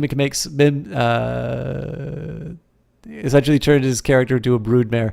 Apparently Make Sims can produce babies, though it may have been a mod added in a patch. You can identify how they identify sexual reproduction and preference. Eisen says, you know so much about photography. You just sort of look at something, find an angle you like, and try to make it not look bad when you snap it. I mean, so a lot of what's happened is when I started with photography, and this is carried through in terms of Surviving Mars, which apparently no longer has music. There we go. The big thing for me was, so there's the first phase in terms of what you said, and that's a great place to start, right? And looking at photographs that you like and seeing how they work. But there's a point where, at least for me, and again, I'm not really a very creative person, but I tend to find that my best ideas come from times when I've thought about what I'm trying to do and I make some very clear decisions. That's the big one for me, is that I find it unsatisfying to look at something and just say, okay, I got a good feeling about this, I'm going to snap it. And it's because I'm always scared that there was a better way of looking at it. And I mean, some of you have seen some portraits that I've done. Like, those were done in a split second. Like, that decision process is very, very fast. But that's because I've sort of internalized it and I sort of realize what I look for. And I've made lots of mistakes. So as I try to, maximize the efficiency in terms of the number of good photographs that I take, part of it's identifying things that didn't work or seeing specific situations where one thing worked relative to another. And I mean, obviously I'm not that great at what I do, so, take it with a grain of salt. But yeah, like, this is the big thing, is I think one of the best ways to get better at anything is you start by doing it a lot. Apply backside to chair is the old writing advice from, I think that's Hemingway. But the other really big thing about it is to be able to say, it's not just that these things come from magic or you lie around waiting for inspiration, but you have that focused effort to see, this is why I liked this. This is why, if you want to be a writer, read other writers. If you want to be a game developer, you probably should play a lot of games and see how they work. It doesn't mean that you need to make the same game that other people are doing. It just means that you need to be able to understand why the stuff you like worked that way. Because otherwise you're essentially leaving it to chance and you're missing out on these opportunities to grow and sort of be able to to identify what speaks to you as a creative individual. So to me, a lot of that process has just been about breaking systems down and understanding what makes them work, and to internalize them well enough that I'm able to turn that into something that is almost a reflex, or that I sort of understand why one set of tools is better than another. So like, one of the reasons why Bleach Bypass doesn't work for me is that I already take some fairly high contrast photos on their own, and so when I include all of this high contrast stuff in a Bleach Bypass, it just really makes it go too far. And I might be able to improve that by doing something like up the exposure or that, but just generally I'm happy enough with the way that this game looks on its own that I don't feel it needs that added filter. But again, everybody's process is different, and the only thing that I can say is that the less people think about this as being magic, and the more that I think people just focus on saying that, human beings made this, and I want to be able to do that too, and I'm going to bring myself to that level. It means that I get more stuff to consume. It means that I get more art in the world, whether it's a video game or whether it's a play or a painting or a drawing. And we all win when that happens. So this is live, although I'm going to be finishing for now. No, Christ, and if you ever talk to me that way again, you do not need to come back, and I will certainly ban you. So, but yeah, Elcrafter 2015, they released a new patch. I just got through the tutorial. We're kind of doing our wrap up of the game. But the new content, they added a tutorial. They've added some new passages between the domes, and there are, I believe, 3 new endgame mysteries. But I will save all of those for some. I'll save all of those for some new, for some of the either the vodcasts, or again, most likely if I don't do Surviving Mars during the week, I'll start adding those to Saturdays. I have definitely gone over time, so thank you everybody for watching. I will stop by and let's find somebody to host.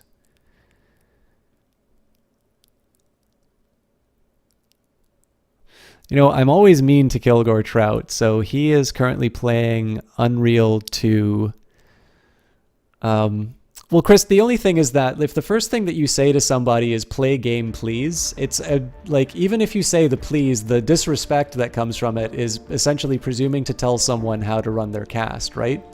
So it's, I mean, I didn't ban you right away. Like, there's room for improvement, and I appreciate you saying that you didn't intend to offend, but just keep in mind that if the first thing that you say to somebody in a cast is telling them how to play the game, that's not really going to endear you to the caster. The big thing is that I've been streaming this game for 3 hours where I originally intended to do it for 1. And there's a bunch of people that were in here that I had a really good time with the cast with. And I wanted to just sort of cover some of the things that we were talking about before. So I know it's sometimes frustrating when you come into a cast where people have already played and they're doing a recap. But the problem with talking to people that way is it assumes that you're the only person watching the game, and in the end, I want to stream for everybody. I don't just want to stream for one person. But in any case, thank you everybody for hanging out. I do encourage you to come back if you do want to see more Surviving Mars, because I like playing this game, and I will definitely show you that. But tonight we're going to be hosting Kilgore Trout, who is doing Unreal 2. He's a wonderful caster, member of the GOG stream team. And I'd love it if you guys would come along with the raid message. We've got,